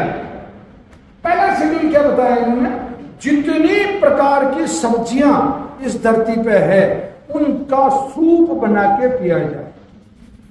सूप, मिट्टी का बर्तन लाओ, सूप, प्रेशर कुकर में आपका 96% जो प्रोटीन, कार्बोहाइड्रेट, मिनरल खत्म हो जाता है, 6% बचता है, और मिट्टी के बर्तन में 6% ही खत्म होता है, और 94% आपका बचता है। डॉक्टर राजीव भाई दीक्षित ने भी मिट्टी बर्तन पे बहुत बड़ा काम किया, और कई साइंटिस्टों ने किया। प्रायोरिटी बता रहा हूं सब्जियों की, जिसको सबसे ज्यादा प्राथमिकता पहले, ब्रोकली पहले नंबर, समझ में आ गया? पत्ता गोभी दूसरे नंबर, लहसुन तीसरे नंबर, गाजर, टमाटर फिर इस तरीके से। और ये पत्ते वाली सब्जियां आपकी पालक हो गया, मेथी के पत्ते हो गए, इनको काटो, अच्छा सा धो लो, पहले काटो, मिट्टी के बर्तन में पानी उबलना शुरू हो जाए, उसके अंदर डालो, फिर थोड़ा सा लहसुन कूट के वो डाल दो, फिर एक 2 4 5 काली मिर्च कूट के उसमें डाल दो, थोड़ी सी अदरक कूट के उसमें डाल दो, अदरक का सीजन नहीं है तो थोड़ा सा सौंठ डाल सकते हैं आप, एक लौंग ले उसको क्रश करके अंदर डाल दो, और ऐसा बिल्कुल ठाड़ से, और अच्छा अपना मोबाइल में शानदार गाना चलने दो, और ये काम करना कैंसर पेशेंट। अब आया पॉइंट, कारण क्या है इसके पीछे? इसके पीछे लॉजिक है, इस पर भी प्रयोग हुआ है, और अभी मैंने ये भी पिछले संडे ही मैंने इस पर रिसर्च पेपर में बताया था कि जो लोग वर्किंग पर्सन थे, जो कैंसर पेशेंट वर्किंग पर्सन थे, उनका कैंसर कंपैरेटिवली 20% लोगों का ज्यादा ठीक हुआ जो नॉन वर्किंग थे। घर वाले तो मर गए, आपने बीड़ी पी, आप नहीं मरे, आप दारू पी रहे थे नहीं मरे, आप अमर हो गए, पर आप थोड़ा सा काम कर लो ना, हुक्म क्या करना? अरे सर सब्जी काट दो, हम आपके लिए सूप बना रहे हैं, आज सब्जी कटवाओ, कल लहसुन छिलवाओ, परसों बिठा दो गैस के पास। हाँ ये जरूरी है, मतलब इसके पीछे मैं साइकोलॉजी बता रहा हूं, अभी मैं केवल कैंसर के बेसिक पे हूं, बाकी प्रैक्टिकली चीजें मैं बाद में बताने वाला हूं आपको। ओके, उबालो और उसको एक बार चाहो तो मिक्सी में ग्राइंड करो, छानना नहीं है, कोशिश करेंगे ना छाने, क्योंकि जितना भी फाइबर है वो फाइबर आपको बाहर निकले, मतलब फाइबर आपकी गट्स का जो पूरा सिस्टम, आपका जो छोटी आंत, बड़ी आंत, आमाशय, ये जो आंतों का सिस्टम है, इसको डिफाइन करके रख देगा। और जो आदमी कहता है मेरे को बहुत गैस बनती है, वो जिंदगी में कहने को तरस जाएगा कि मेरे को गैस बनती है, गैस है सब खत्म हो जानी ये अगर आप इस सिस्टम से अपना काम चले। ओके, अब आ जाओ आप फलों पे। फलों का बनता है जूस। अब आप में से बहुत सारे ज्ञानी आदमी है, मैं सब आजकल तो पालक, गाजर और इसका सलजम का सुबह सुबह जूस ले रहा हूं, सत्यानाश हो गया तेरा। सुबह उसका उसमें देखो कमोड पे जो लेटरिन के अंदर जो वो जो भी उसमें सेम उसके उसी कलर का आ गया, क्योंकि पेट को मालूम है, आपके हाथों को और आपके शरीर के सिस्टम को मालूम है कि ये मेरे काम की चीज नहीं है। पहली बात तो ये गलती कर रहा है कि ये सब्जियों का सूप होता, ये जूस कैसे बना रहा है? वो तो मैं कह रहा हूं हाथ नहीं, मैं यूं चापट मारा बाहर से निकल के यूं चाले पहुंचू। मतलब विज्ञान क्या कह रहा है? सुबह छाछ, दोपहर को दही, रात को दूध। विज्ञान आयुर्वेद कह रहा है कि भैया सब्जियों का सूप बना ले, फलों का जूस बना ले, और जूस का जो टाइम है सुबह 5 बजे से 2 बजे तक का है, और सूप का जो टाइम है दिन के 2 बजे से शाम को 6 बजे तक का है। 6 बजे बाद में मैं कोई चीज रिकमेंड नहीं कर रहा हूं। अभी तक मेरी पूरी स्पीच में करीब मुझे 1 घंटा होने आ गया, एक भी बार मैं 6 बजे से आगे नहीं गया हूं अभी, और नहीं जाऊंगा, और आपको भी नहीं जाना। मतलब 6 बजे आपका दिन अस्त है, और 4 बजे आपका सूर्योदय। आपका कैंसर पेशेंट का जो सूर्योदय वो 4 बजे। बहुत ले लिए मजे, निकाल लिए खर्राटे, और पूरी दुनिया को गांठ लिया, पर अब जल्दी उठ जाओ आप, फिर वापस अच्छे। फलों में सबसे टॉप प्रायोरिटी में है सीताफल, जिसको शरीफा भी बोलते हैं, ठीक है। और यूपी और बिहार में कद्दू को भी शायद ऐसा बोलता है, तो वो प्लीज आप उसको कर लें, वो कद्दू नहीं है, उसकी जगह आपको सीताफल यानी कि शरीफा लेना। दूसरा ड्रैगन फ्रूट, जबरदस्त एंटी कैंसर प्रॉपर्टी है उसमें। तीसरा ये आपका जो काला अंगूर आता है जिसमें बीज आते हैं, वो वाला अंगूर जबरदस्त एंटी कैंसर प्रॉपर्टी रखता है, ठीक है। और मुनक्का दाग जिसमें बीज होता है, काला काला सा, या बहुत सी बार भूरे रंग की भी होती है, पर उसमें बीज होता है, बीज सहित मिक्सी में ग्राइंड करो, अगर मान लो माउथ कैंसर है तो ग्राइंड कर लो, और माउथ कैंसर नहीं है चबा चबा के खा सकते हो तो चबा चबा के खाओ, और जितना खा सकते हो अनलिमिटेड बोल रहे हो, कोई लिमिटेशन नहीं। सूप जितना पी सकते हो कोई लिमिट नहीं, जूस जितना पी सकते हो कोई लिमिट नहीं, दूध जितना पी सकते हो कोई लिमिट नहीं। मैं किसी चीज के लिए लिमिट नहीं बांध रहा हूं, केवल लीवर कैंसर के पेशेंट में लिमिट है घी की, जो देसी घी भले आप यहां से लेके जा रहे हैं या आपके घर का घी है जो भी है, परंतु उसमें लिमिट है कि उसको 20 ग्राम सुबह 20 ग्राम शाम से ज्यादा घी इस्तेमाल नहीं करना। ठीक है, मैं 20 ग्राम इसलिए कह रहा हूं कि मेरा पर डे घी का जो कंजम्पशन है वो 100 ग्राम के आसपास है, प्रिंसिपल सर का भी इतना ही है। मतलब आजकल हम 2 लोगों में कंपटीशन है घी खाने का, तो अभी हम 100, 125, 150 ग्राम तक तो पहुंच गए हैं प्रति व्यक्ति प्रतिदिन। तो हजार खाना चाहिए सट के साथ, कोई लफड़ा नहीं, एनर्जी तो होती है। आप लोगों को कैंसर पेशेंट को जितने अधिक मात्रा में शहद खाओगे कैंसर उतना जल्दी ठीक होगा। मैं एंटीऑक्सीडेंट पे बात कर रहा हूं। आप जितने अधिक मात्रा में ग्रीन टी पिएंगे आपका कैंसर जल्दी ठीक होगा। आप जितना हरे फलों का जूस बना के पियोगे आपका कैंसर जल्दी ठीक होगा। आप नेचर के कितना करीब जा सकते हैं।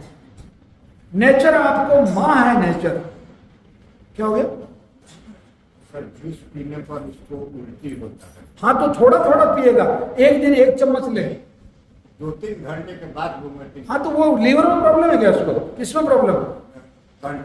नहीं हुआ तो वो फिर नीचे आमा से उसको वापस फेंक देता है। चलो अच्छी बात है, मैं उसका तरीका बता रहा हूं। अगर जिन लोगों को जूस पीने के बाद में या खाना खाने के बाद में या इस तरीके से अगर वॉमिटिंग का जो सिस्टम है वो अगर होता है तो उसका पहला तरीका तो ये है, ये करके देखें।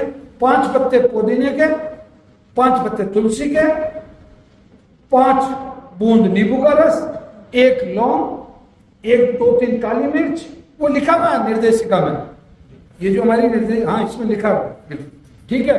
और उसका आप वो पेस्ट बना लें, मतलब चटनी बना लें, पेशेंट को चटा दें। अगर चाट नहीं सकता तो उसमें पानी मिला लें, पानी मिला के पी लें, ठीक है। आपको 4-4 घंटे के गैप से मतलब 2 बार या 3 बार कर लेना, निश्चित रूप से उल्टी नहीं होगी।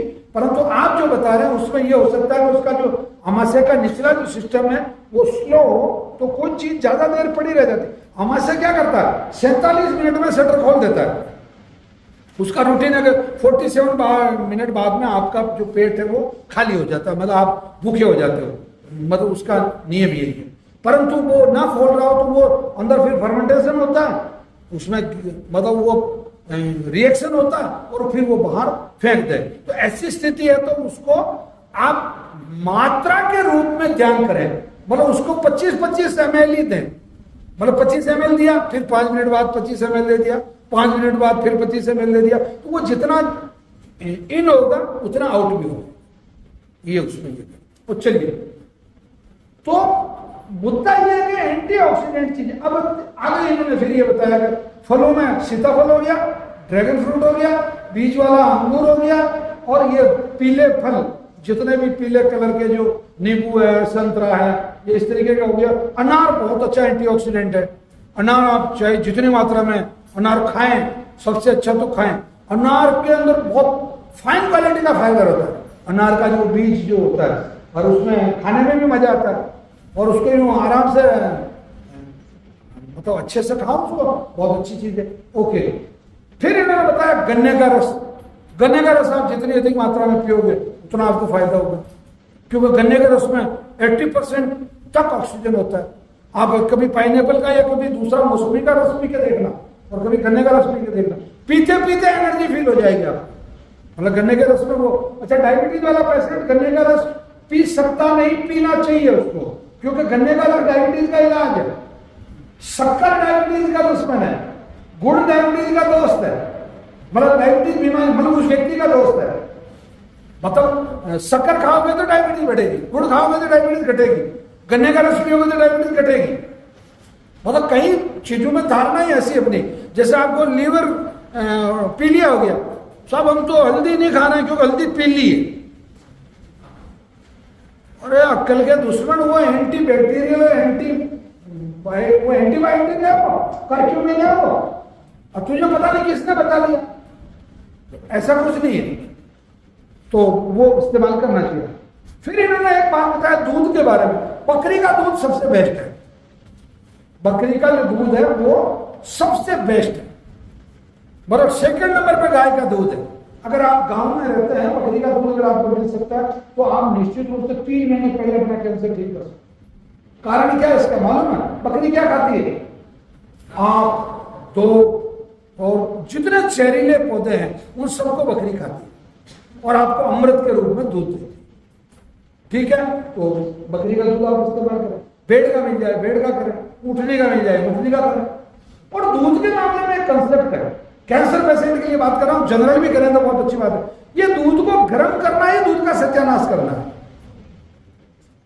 मतलब दूध के अंदर जितने फेवरेट बैक्टीरिया हैं, अब आप लोगों के दिमाग में उल्टा, क्योंकि आपने विज्ञान नहीं पढ़ा इसलिए आपका कोई दोष नहीं है, मैं आपको दोषी नहीं, क्योंकि आपको जानकारी ऐसी दी गई भाई, आपके पास जानकारी ऐसी थी।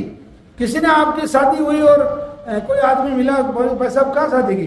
देखो वो फला गुप्ता जी के, अच्छा वो जवेरीलाल जी, अच्छा उनकी बड़ी वाली लड़की सीता, हाँ ठीक है, गया काम से बस, हाँ ठीक है, गए काम से, जमा हो गया। और वहां क्या सीता, अरे क्या किस्मत है वैसा, लकीयां रियल, मतलब उसमें चाहे तो दुर्गुण भी है तो कोई बात नहीं, आपने उसकी तारीफ दोगे तो वेरिफिकेशन हो। सेम वही चीज बकरी के इसमें, क्योंकि आपके पास वेरिफिकेशन नहीं है, क्योंकि आपने बकरी को कैक्टस खाते नहीं देखा, आंख खाते नहीं देखा, सत्यानाशी खाते नहीं देखा, मतलब जहर के पौधे खाते नहीं देखा। अगर खाते देख लेते आप तो आप कहते हैं तो मरेगी आधे घंटे में, तो और वो आधे घंटे में नहीं मरी, वो तो 6 साल से बच्चे दे रही है और वो आपको दूध दे रही है मदद करो। तो भेड़ का वही कहानी है, ऊँटनी की भी वही कहानी है। तो गाय तो मतलब इन तीनों के हिसाब से तो गाय चौथा नंबर पर आती है जो दूध की जो क्वालिटी है, तो इसकी व्यवस्था कर लें। आजकल कहीं तो गोट मिल्क मिलने भी लगा है, और परंतु दूध धारोष्ण हो, कोशिश ये करें कि धार की उष्णता यानी कि जो स्तन में से बाहर, थन में से बाहर निकलते ही जो दूध जितनी गर्मी होती है बस उतना गर्म दूध आप मतलब उस तरीके से अगर इस्तेमाल कर लें तो मजा आता है। अभी मैं 4 दिन से इंदौर प्रवास पे था, हमारे 3-4 प्रोग्राम थे, तो मेरे साथ में एक बहुत अंग्रेज टाइप का आदमी था शुरू से ही। तो वो कहता है आप खाना कब खाते हैं? ठीक है, मैं सुबह साहब 4 बजे उठता हूँ, मैं 4 बजे उठता, डेयरी के बूथ पे जाता, 4 थैली दूध की लेता, 2 वहीं बूथ के वहीं खड़ा खड़ा चेप लेता, और फिर आके थोड़ी देर बाद में मतलब आधा लीटर की 4 थैली, और फिर बाद में वो भाई साहब कहते हैं 8 बजे ऐसा करके यार कुछ नाश्ता वास्ता लेते हैं, वो नाश्ता लेने नीचे जाते जब तक मैं 2 थैली और पी लेता। ठीक है, हो गया मेरा दूध सुबह का। शाम को भी मैं ऐसे ही कर लेता, तो फिर खाना क्यों खाऊं मैं? और कोई गर्म नहीं करना, कोई गैस नहीं चाहिए, कोई स्टोव नहीं चाहिए। आप लोग एक बार करके ना लोग ये चीजें, पता आप नेचर के जितना करीब जाओगे ना उतना नेचर आपको अपने बेटे की तरह रखेगा। माँ किस बेटे को प्यार करती है? जो सबसे ज्यादा उसके करीब रहता है। भाई बेंगलोर गया तो पत्नी को लेके गया हो, तो वो फिर तो चलिए अब आते पर बहुत मुद्दे की बात, कैंसर के बारे में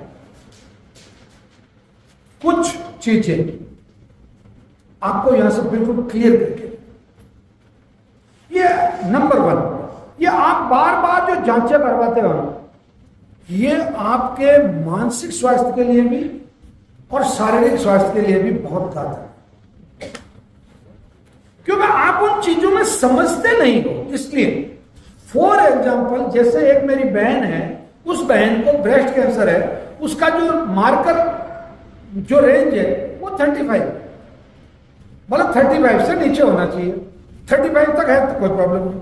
अब आपका वो पिछले महीने था मान लो 21, अच्छा कंट्रोल था, अब इस महीने वो 21 से 23 हो गया। अब मैं डॉक्टर की भाषा में तो कह रहा हूं वो बहुत अच्छा है क्योंकि वो 35 से कम है, पर तो आप कहोगे मेरा तो 21 से 23 हो गया, मेरा तो कैंसर बढ़ गया।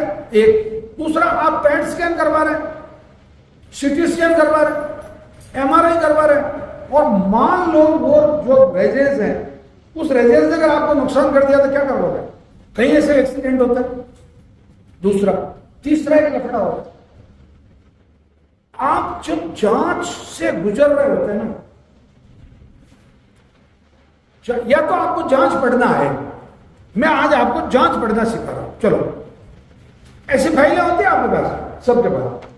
उस फाइल के ऊपर आपका नाम लिखा रहता है, आपकी उम्र लिखी रहती है, और आपका मोबाइल नंबर या जो कुछ भी है, और डॉक्टर का नाम भी हो गया, समझ में आ गया? नीचे फिर बीमारी का नाम भी लिखा रहता है। अगर और किसने भेजा, मतलब किसकी जेब में कमीशन जाएगा, उसका नाम भी। हाँ, अपन ऐसे ही बोलते हैं सब, और सच बोलने में कोई बुरा नहीं। ओके, हमारे पास खूब लेवल, लाल पे पता नहीं कितने कितने लेवल है। बोलो साहब इतने पेशेंट आते हैं आपके पास, आप यहाँ जांचों के लिए हम बाहर यहाँ टपरी लगाते हैं। मैं क्यों भैया, मैं तो 5 जांचें बताता हूँ पेशेंट। अब आपने सुन लो 5 जांचें। पहली जांच, आपको कैंसर होने से पहले बिना किसी कारण के अगर आपका वजन एक ही महीने में 3 किलो से ज्यादा कम हो, 2.5-3 किलो वजन अगर एक ही महीने में कम हो, या 2 महीने में मिला के मतलब 5-6 किलो वजन कम हो, मतलब शुरू के महीने में 2 किलो हुआ और अगले महीने में 4 किलो हो गया वजन, बिना किसी कारण क्या होता है भाई? जैसे या तो कोई टेंशन है, या खाना नहीं खा रहे हैं, या कोई बुखार उखार है, या और कोई डिजीज है, वो नहीं है आपको, फिर भी वजन कम हुआ, तो समथिंग इज रॉन्ग। नींद ठीक से नहीं आ रही है, मतलब आपका जो स्लीपिंग सिस्टम है वो बहुत डीपली, आप 8 बजे बिस्तर पे चले गए, नींद आ गई, सुबह 5 बजे उठे, स्नान किया, रवाना हो गए, अब रात को 5-6 बार नींद उड़ रही है, और बिना कारण समझ में नहीं आ रहा नींद का। ये दूसरी जांच। तीसरा, पहला वजन कम हो गया, दूसरा आपको नींद ठीक से नहीं, तीसरा आपका खाना कम हो गया, मतलब खाना बन भी गया, खाना आपके सामने पड़ा, आपने एक निवाला ले भी लिया उसमें से, और आपका मुंह ले जाए यार, मन नहीं कर रहा। अभी मैं इस मन पे रिसर्च हुई जिस पे बात कर रहा हूं, रहने दे भैया। तीसरी जांच हो गई। चौथी, आपका ये जो ग्लो है, ग्लो, आपके चमड़ी की, चेहरे की जो सुंदरता है, ग्लो, ये फेडअप हो गया। मतलब काला होना, गोरा होना अलग चीज है। मतलब कोई आदमी गोरा है इसका मतलब वो दुनिया का सबसे स्वस्थ व्यक्ति, ये कोई मापदंड नहीं है, और कोई काला है तो वो दुनिया का सबसे कमजोर आदमी, ये कोई मापदंड नहीं है। मतलब उसका ग्लो, उसकी चमक जो है, चेहरे की आभा जिसको बोलते हैं, नूर, ओज, तेज, वो फेडअप हो जाए, मतलब वो फीका फीका सा पड़ जाए, तो मतलब ये भी जांच हो गई। और आखिरी, कोई गांठ बन गई, जैसे मान लो उदाहरण के लिए आपको 21 दिन तक लगातार कफ, आप खांसे जा रहे हैं, कफ में से खून आ रहा है, या आपके ब्रेस्ट में कोई गांठ है, 3 सप्ताह हो गए, वो गांठ कम नहीं हो रही है, या आपकी पीरियड्स बंद हो गए, मेनोपॉज हो गया और आपको फिर ब्लीडिंग हो गई, या आपका साइकिल तो 18 दिन मतलब 28 दिन का है और आपको हर 10-10 दिन बाद मतलब पीरियड्स आ रहे हैं, या आपको जैसे मान लो लेटरिन आप जा रहे हैं, उसमें से लेटरिन में से खून आ रहा है और 5-4 दिन के बाद भी आ रहा है, कहीं 20-21 दिन तक आ रहा है, या आपका जो लीवर है मतलब बार बार मतलब राइट हैंड साइड में नीचे के बार बार आपको दर्द हो रहा है और वो दर्द रुक ही नहीं रहा है, कभी कभी आपको वॉमिटिंग भी हो रही है, मतलब या आपको एकदम आप खड़े हुए मतलब आपको इस तरीके से चक्कर आ रहे हैं, या ब्लरिंग हो रही है, मतलब आदमी का चेहरा ठीक से दिखाई नहीं दे रहा आपको, सबके सब इसको सोच कर कैंसर मत पैदा कर लेना, ये लक्षण बता रहा हूं मैं इसके। हाँ, मैं उसका समाधान भी दे रहा हूं आपको। हाँ, आपने आधे लोगों ने तो सोच लिया यार ये तो मेरा मोह है, ऐसा मत सोचो, पर मैं जानकारी के लिए दे रहा हूं। ओके, ऐसा नहीं है, ओके, क्योंकि मैं अभी इस पर आ रहा हूं वापस, ये क्यों नहीं है। ओके, ब्लरिंग हो रही है, चक्कर आ रहे हैं, मेमोरी लॉस हो रहा है, आदमी सामने खड़ा उसका नाम याद नहीं आ रहा, इस तरीके से हो रहा है। ये जब हो रहा है, ये ब्रेन ट्यूमर के लिए,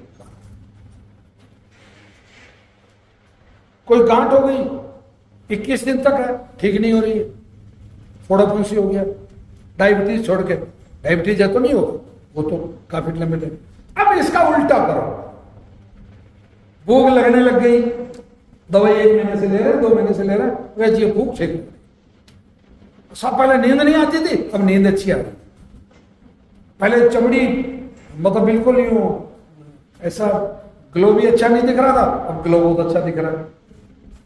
भूख अच्छी लग रही है, नींद अच्छी आ रही है, वजन घटना रुक गया, अब धीरे धीरे बढ़ना भी लग गया।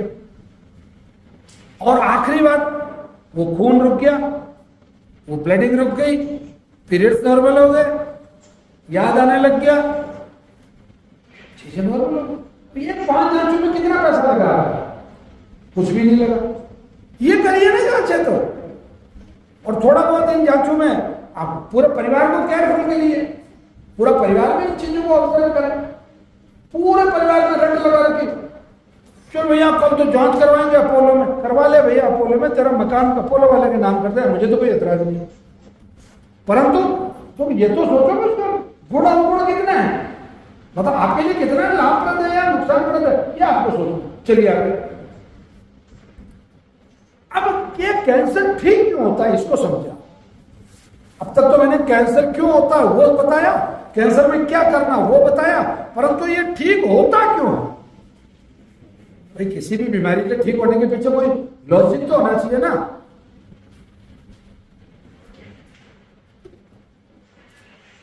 ऐसा थोड़ी ना नवग्रह आश्रम पे आ गया, इसका नाम नवग्रह आश्रम है इसलिए ठीक हो जाएगा, वेद जी का नाम हंसराज चौधरी है इसलिए ठीक हो जाएगा, केवल आयुर्वेद ने ही ठेका ले रखा कैंसर ठीक करने का इसलिए हो जाएगा।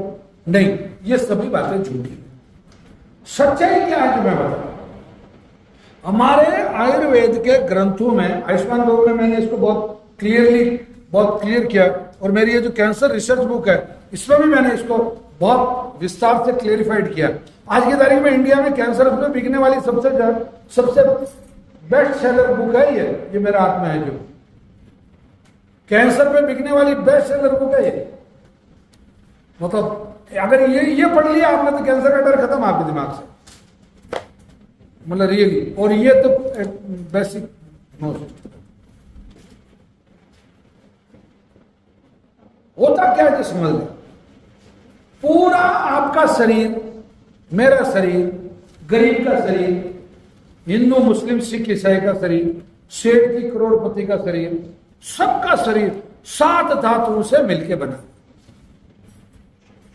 अब यहां वापस लफड़ा है क्योंकि आप शहर के, आप विज्ञान, आप आयुर्वेद के व्यक्ति नहीं है, तो धातु आपका तो सोना चांदी यही होगा ना, लोहा। आयुर्वेद उल्टा। इसलिए पहली धातु है आपके शरीर का रस। आप जो कुछ भी खाते हैं, आपने टमाटर खाया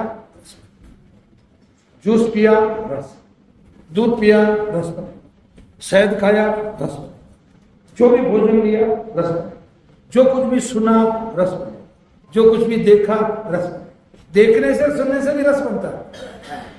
मतलब 2 महिलाएं अपनी सासू की बुराई करने के लिए 4 घंटे तक उनके सिर पे मटकियां 3 पानी की भरी हुई, और वो 2 घंटे से मजे ले रही दोनों, और मेरी ससुर सिर तेरी भी रस आ रहा हूं, वो रस है। बिल्कुल आयुर्वेद इसको कहता है, आप जो श्रुति करते हैं या आप जो दर्शन करते हैं उससे भी रस बनता है, और आप जो खाते हैं उससे तो रस बनता है।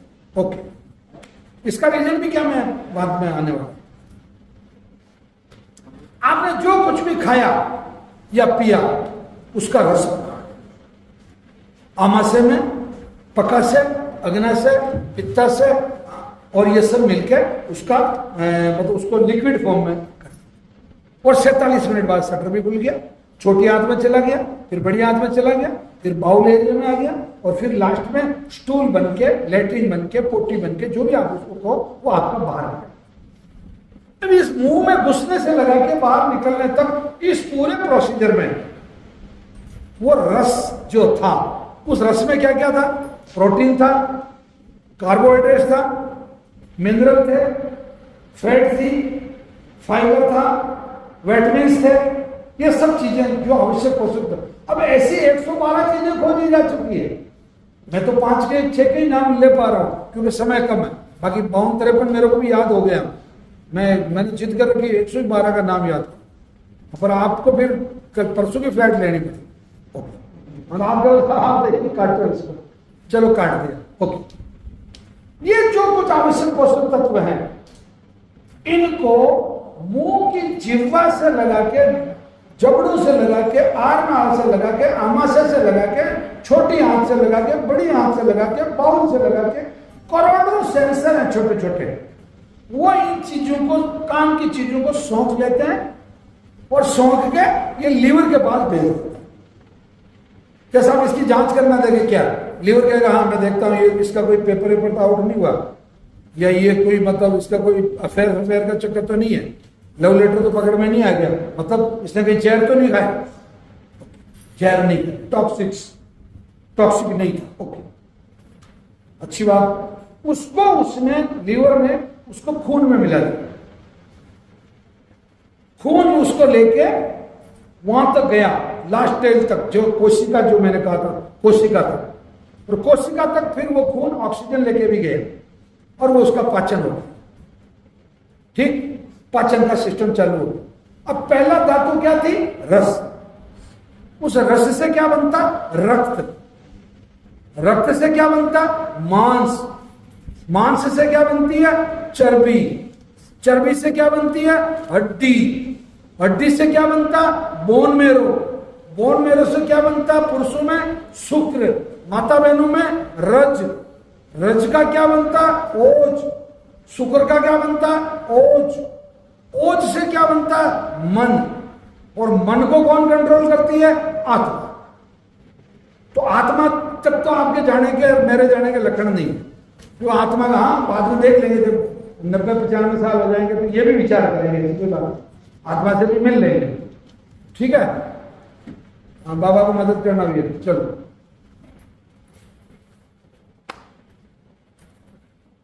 पहली धातु है रस, दूसरी रक्त, तीसरी। ये कैंसर क्यों ठीक होता है, क्यों रीजन बता रहा हूं। ये आपके नवोदय आश्रम में आने से कैंसर नहीं होता, आप नहीं आते तो भी ठीक होता है। हाँ, आप नहीं आते तो भी ठीक होता, मैं जो सिद्धांत बता रहा हूं उसे, और उस सिद्धांत पर चल के देख लो। एक थैली दवाई मत लो यहां से, कोई जरूरी नहीं दवाई लेना, आप मेरे सिद्धांत का पालन कर लो। बात कर, रस बन गया, रक्त बन गया, मांस बन गया, चर्बी बन गई। अच्छा, चर्बी में और हार्ट में कैंसर नहीं होता कभी। हाँ, ये दो चीजें बची हुई है, एक तो हार्ट में कभी कैंसर नहीं होता और एक चर्बी में कैंसर नहीं होता, ओके, ये भी बची। चर्बी से बन गई हड्डी, हड्डी से बन गया बोन मेरो। ये धातु है, रस धातु, रक्त धातु, मांस धातु, चर्बी जो फैट है वो, अस्थि, फिर बोन मेरो, मतलब अस्थि मज्जा, ओके। वहां फ्लैश लगा है, मैंने इसीलिए कहा आप इन सबके फोटो भेज देना ताकि मेरे को ज्यादा डिटेल नहीं करना, मतलब कम समय में आपको ज्यादा अच्छी जानकारी मिल जाए। चलिए सब, अब शुक्र और रज मिल गया तो हीरा लाल, पन्ना लाल, सलामुद्दीन जो भी पैदा होना हो जाए। और ये बच्चा मतलब एक आंशिक मात्रा में, तो ओज पैदा होता है, ओज। ये ओज का अच्छा उदाहरण है। ये चारू महानुभाव ओजस्वी है, चेहरे पे 12:15 बजी हुई है, प्रण के प्रणेता है, और एक का तो आज दिन है शहीद भगत सिंह का। तो चलिए, ओज, ओज से बनता मन। अब मन, ये सुना होगा आपने कभी कभी। अच्छा, आपने किसी ने मन देखा है क्या? वो है तो आपके पास ही है। मन कहाँ होता है मालूम आपको? मैं थोड़ा सा डिटेल कर दूं। मन का जो स्थान है वो हृदय में होता है, मतलब मन का जो स्थान है वो हृदय में होता है। ये आयुर्वेद इसको प्रूव कर चुका है। आपके शरीर में दो चीजें हैं, कितना पढ़ो यार। ब्रेन, ब्रेन के बारे में सुना, मस्तिष्क, और माइंड। माइंड देखा किसी ने? एग्जैक्ट, सही कह रहा है। माइंड जो है वही मन है। यहां तो मस्तिष्क है, ब्रेन है।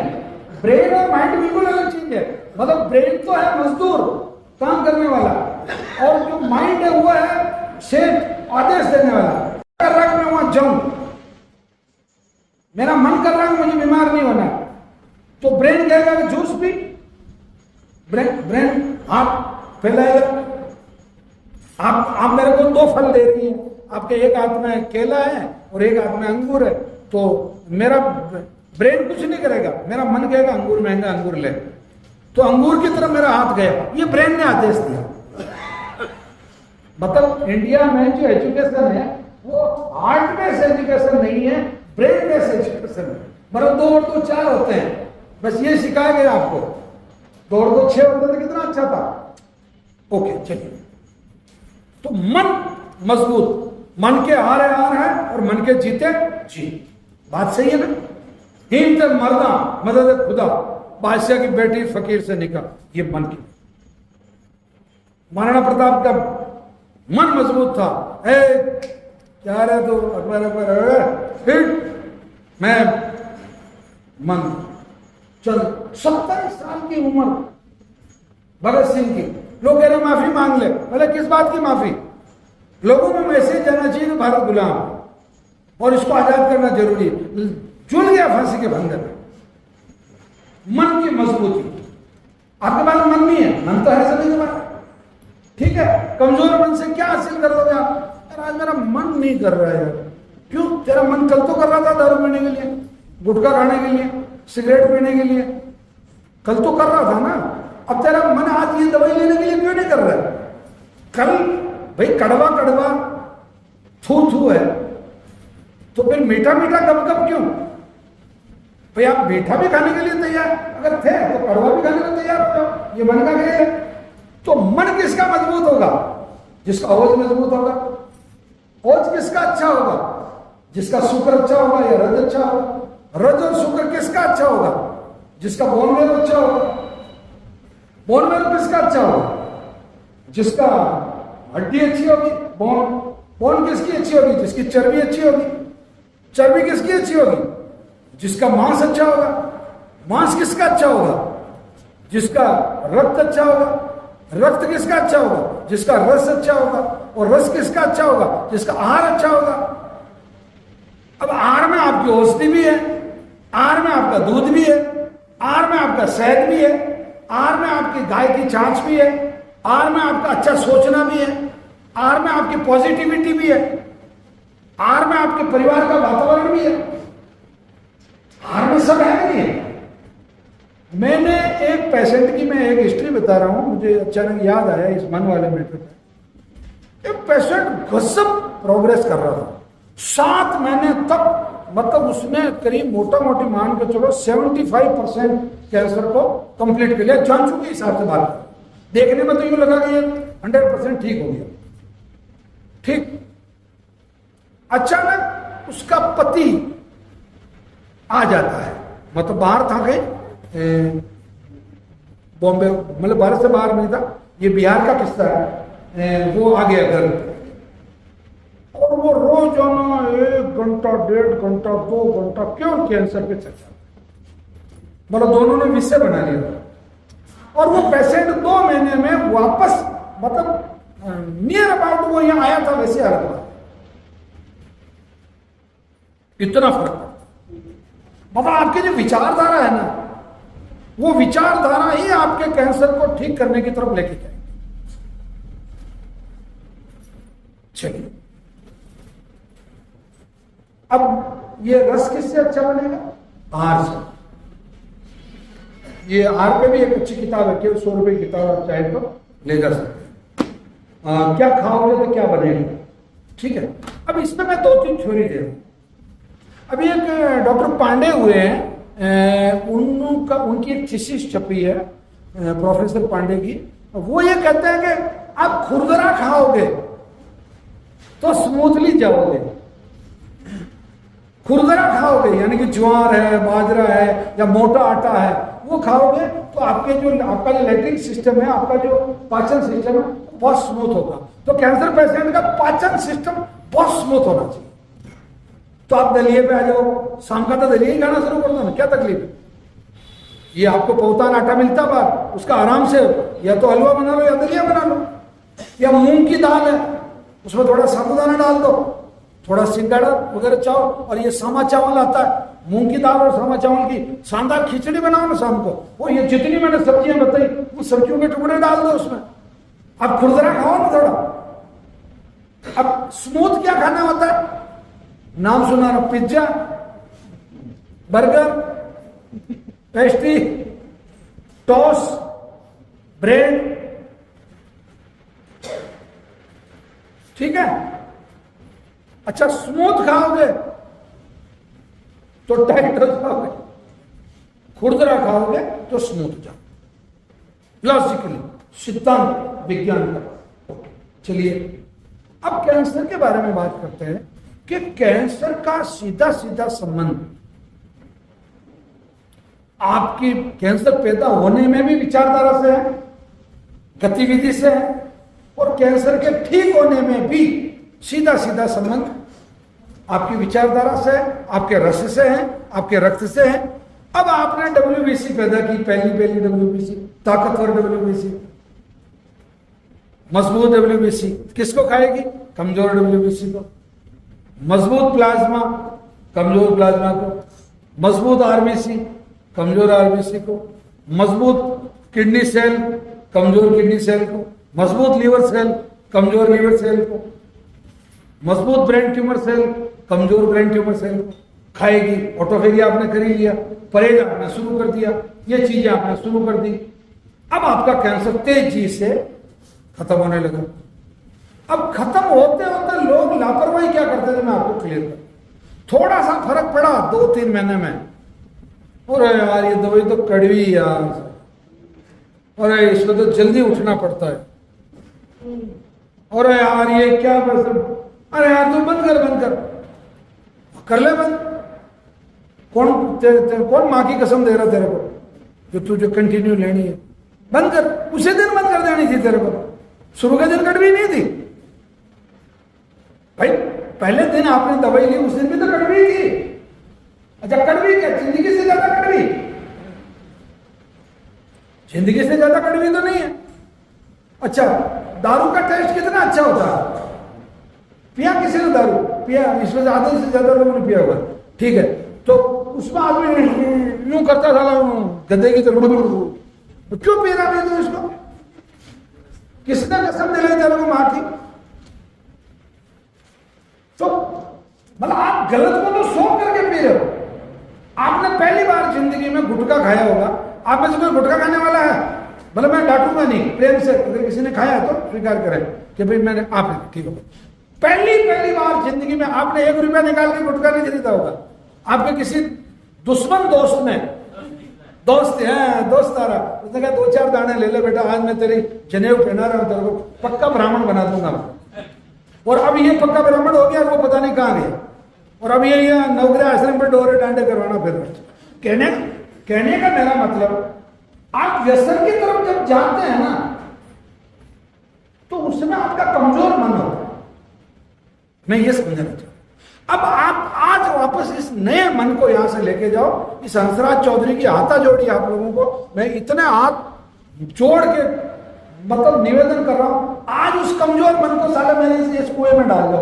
108 फीट लंबा, 108 चौड़ा, 108 गहरा, इतना बड़ा कुआं नहीं देखा हो आप। चाहे जितनी बुराई में डाल दो उसमें, वो सब अमृत हो जाएगी। मतलब आप यहां से मजबूत मन लेके जाओ कि मुझे अब कैंसर को हराना है। एक, अब दूसरी बात आ जाओ कैंसर पर। कैंसर पेशेंट को जितना कैंसर पे चर्चा करोगे ना, उतना ही कैंसर मंत्र बनता है।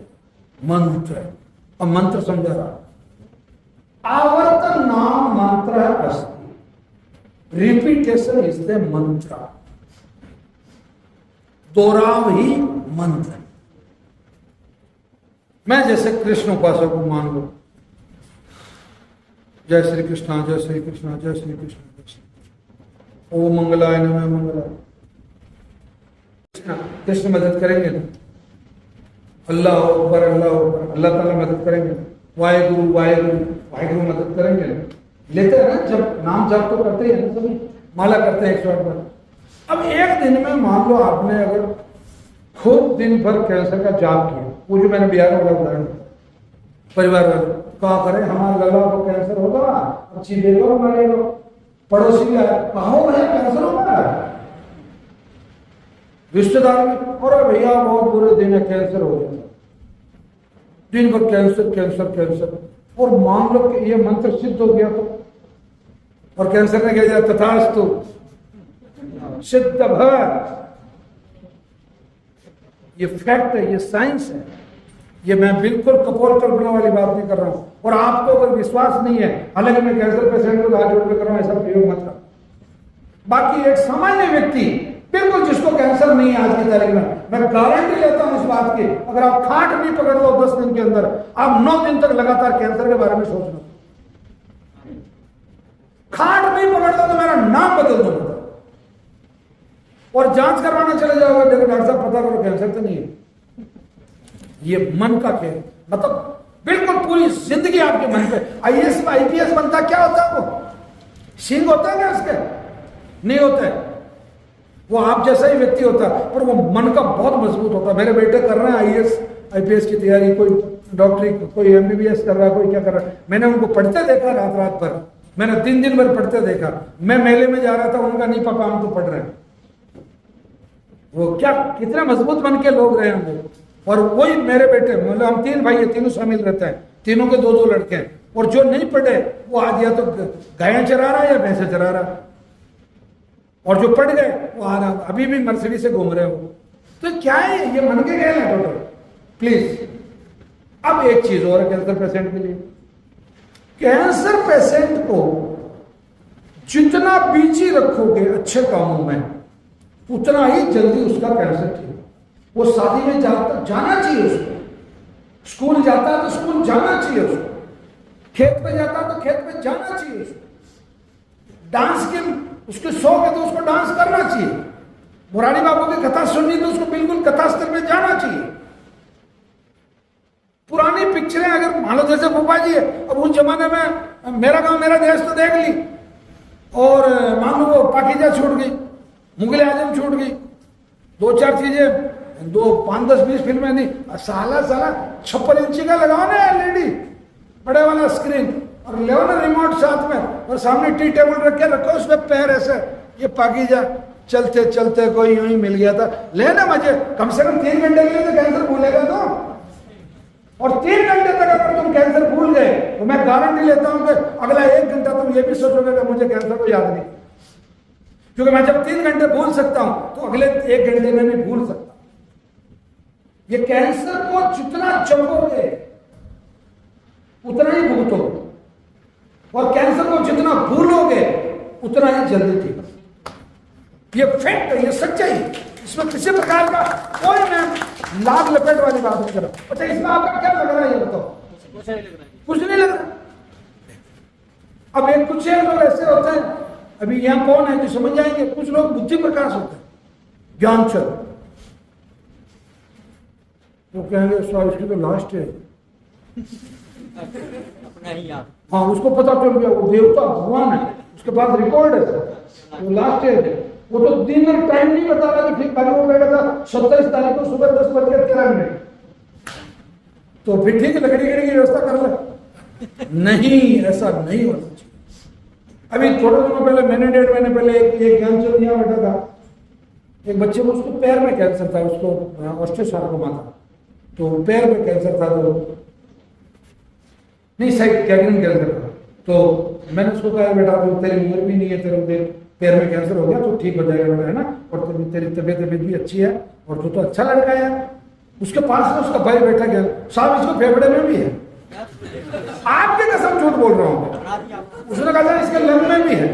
आज उस चेहरे का, मतलब उस लड़के का, वो जो पेशेंट था उसके चेहरे के फ्यूज उड़ गए। तो ये अपने पास रख लो यार, अंग्रेजी है तो डिक्शनरी लिया मैंने वही कान में, जंगल में जाके पढ़ने लग जाओ उसको, नहीं तो मैं दे देता हूँ लिटरेचर तरह कितना पढ़ना है। कैंसर पे मेरे पास करीब 1,500 किताबें हैं, करीब 1,152-53 बुक्स है मेरे पास कैंसर पे, तू पढ़ ले उनको, पर उससे क्या हासिल कर लेगा तू? मतलब नहीं भाई नहीं। पापा आप रात को ठीक से सोए थे, खर्राटे ले रहे थे, आप कल खाना भी आपने ठीक से खाया, और सुबह फ्रेश भी ठीक से हुए, और 2 दिन से तो आपके चेहरे पे भी मुझे चमकी दिख रही है, मतलब लाली दिख रही है। अच्छी बात है यार, क्या तकलीफ है आपको? हाँ, पापा को ले बैठना है तो बोलो ना, पापा नहीं बचोगे, वहां नहीं बचोगे तो बात कहते ठीक है, शादी फिर कल परसों कर लो, और क्या, पापा तो बचने नहीं है। ये नहीं होना चाहिए। मैं आपको प्रैक्टिकल बात कर रहा हूँ, बहुत पुराने अनुभव की बात कर रहा हूं।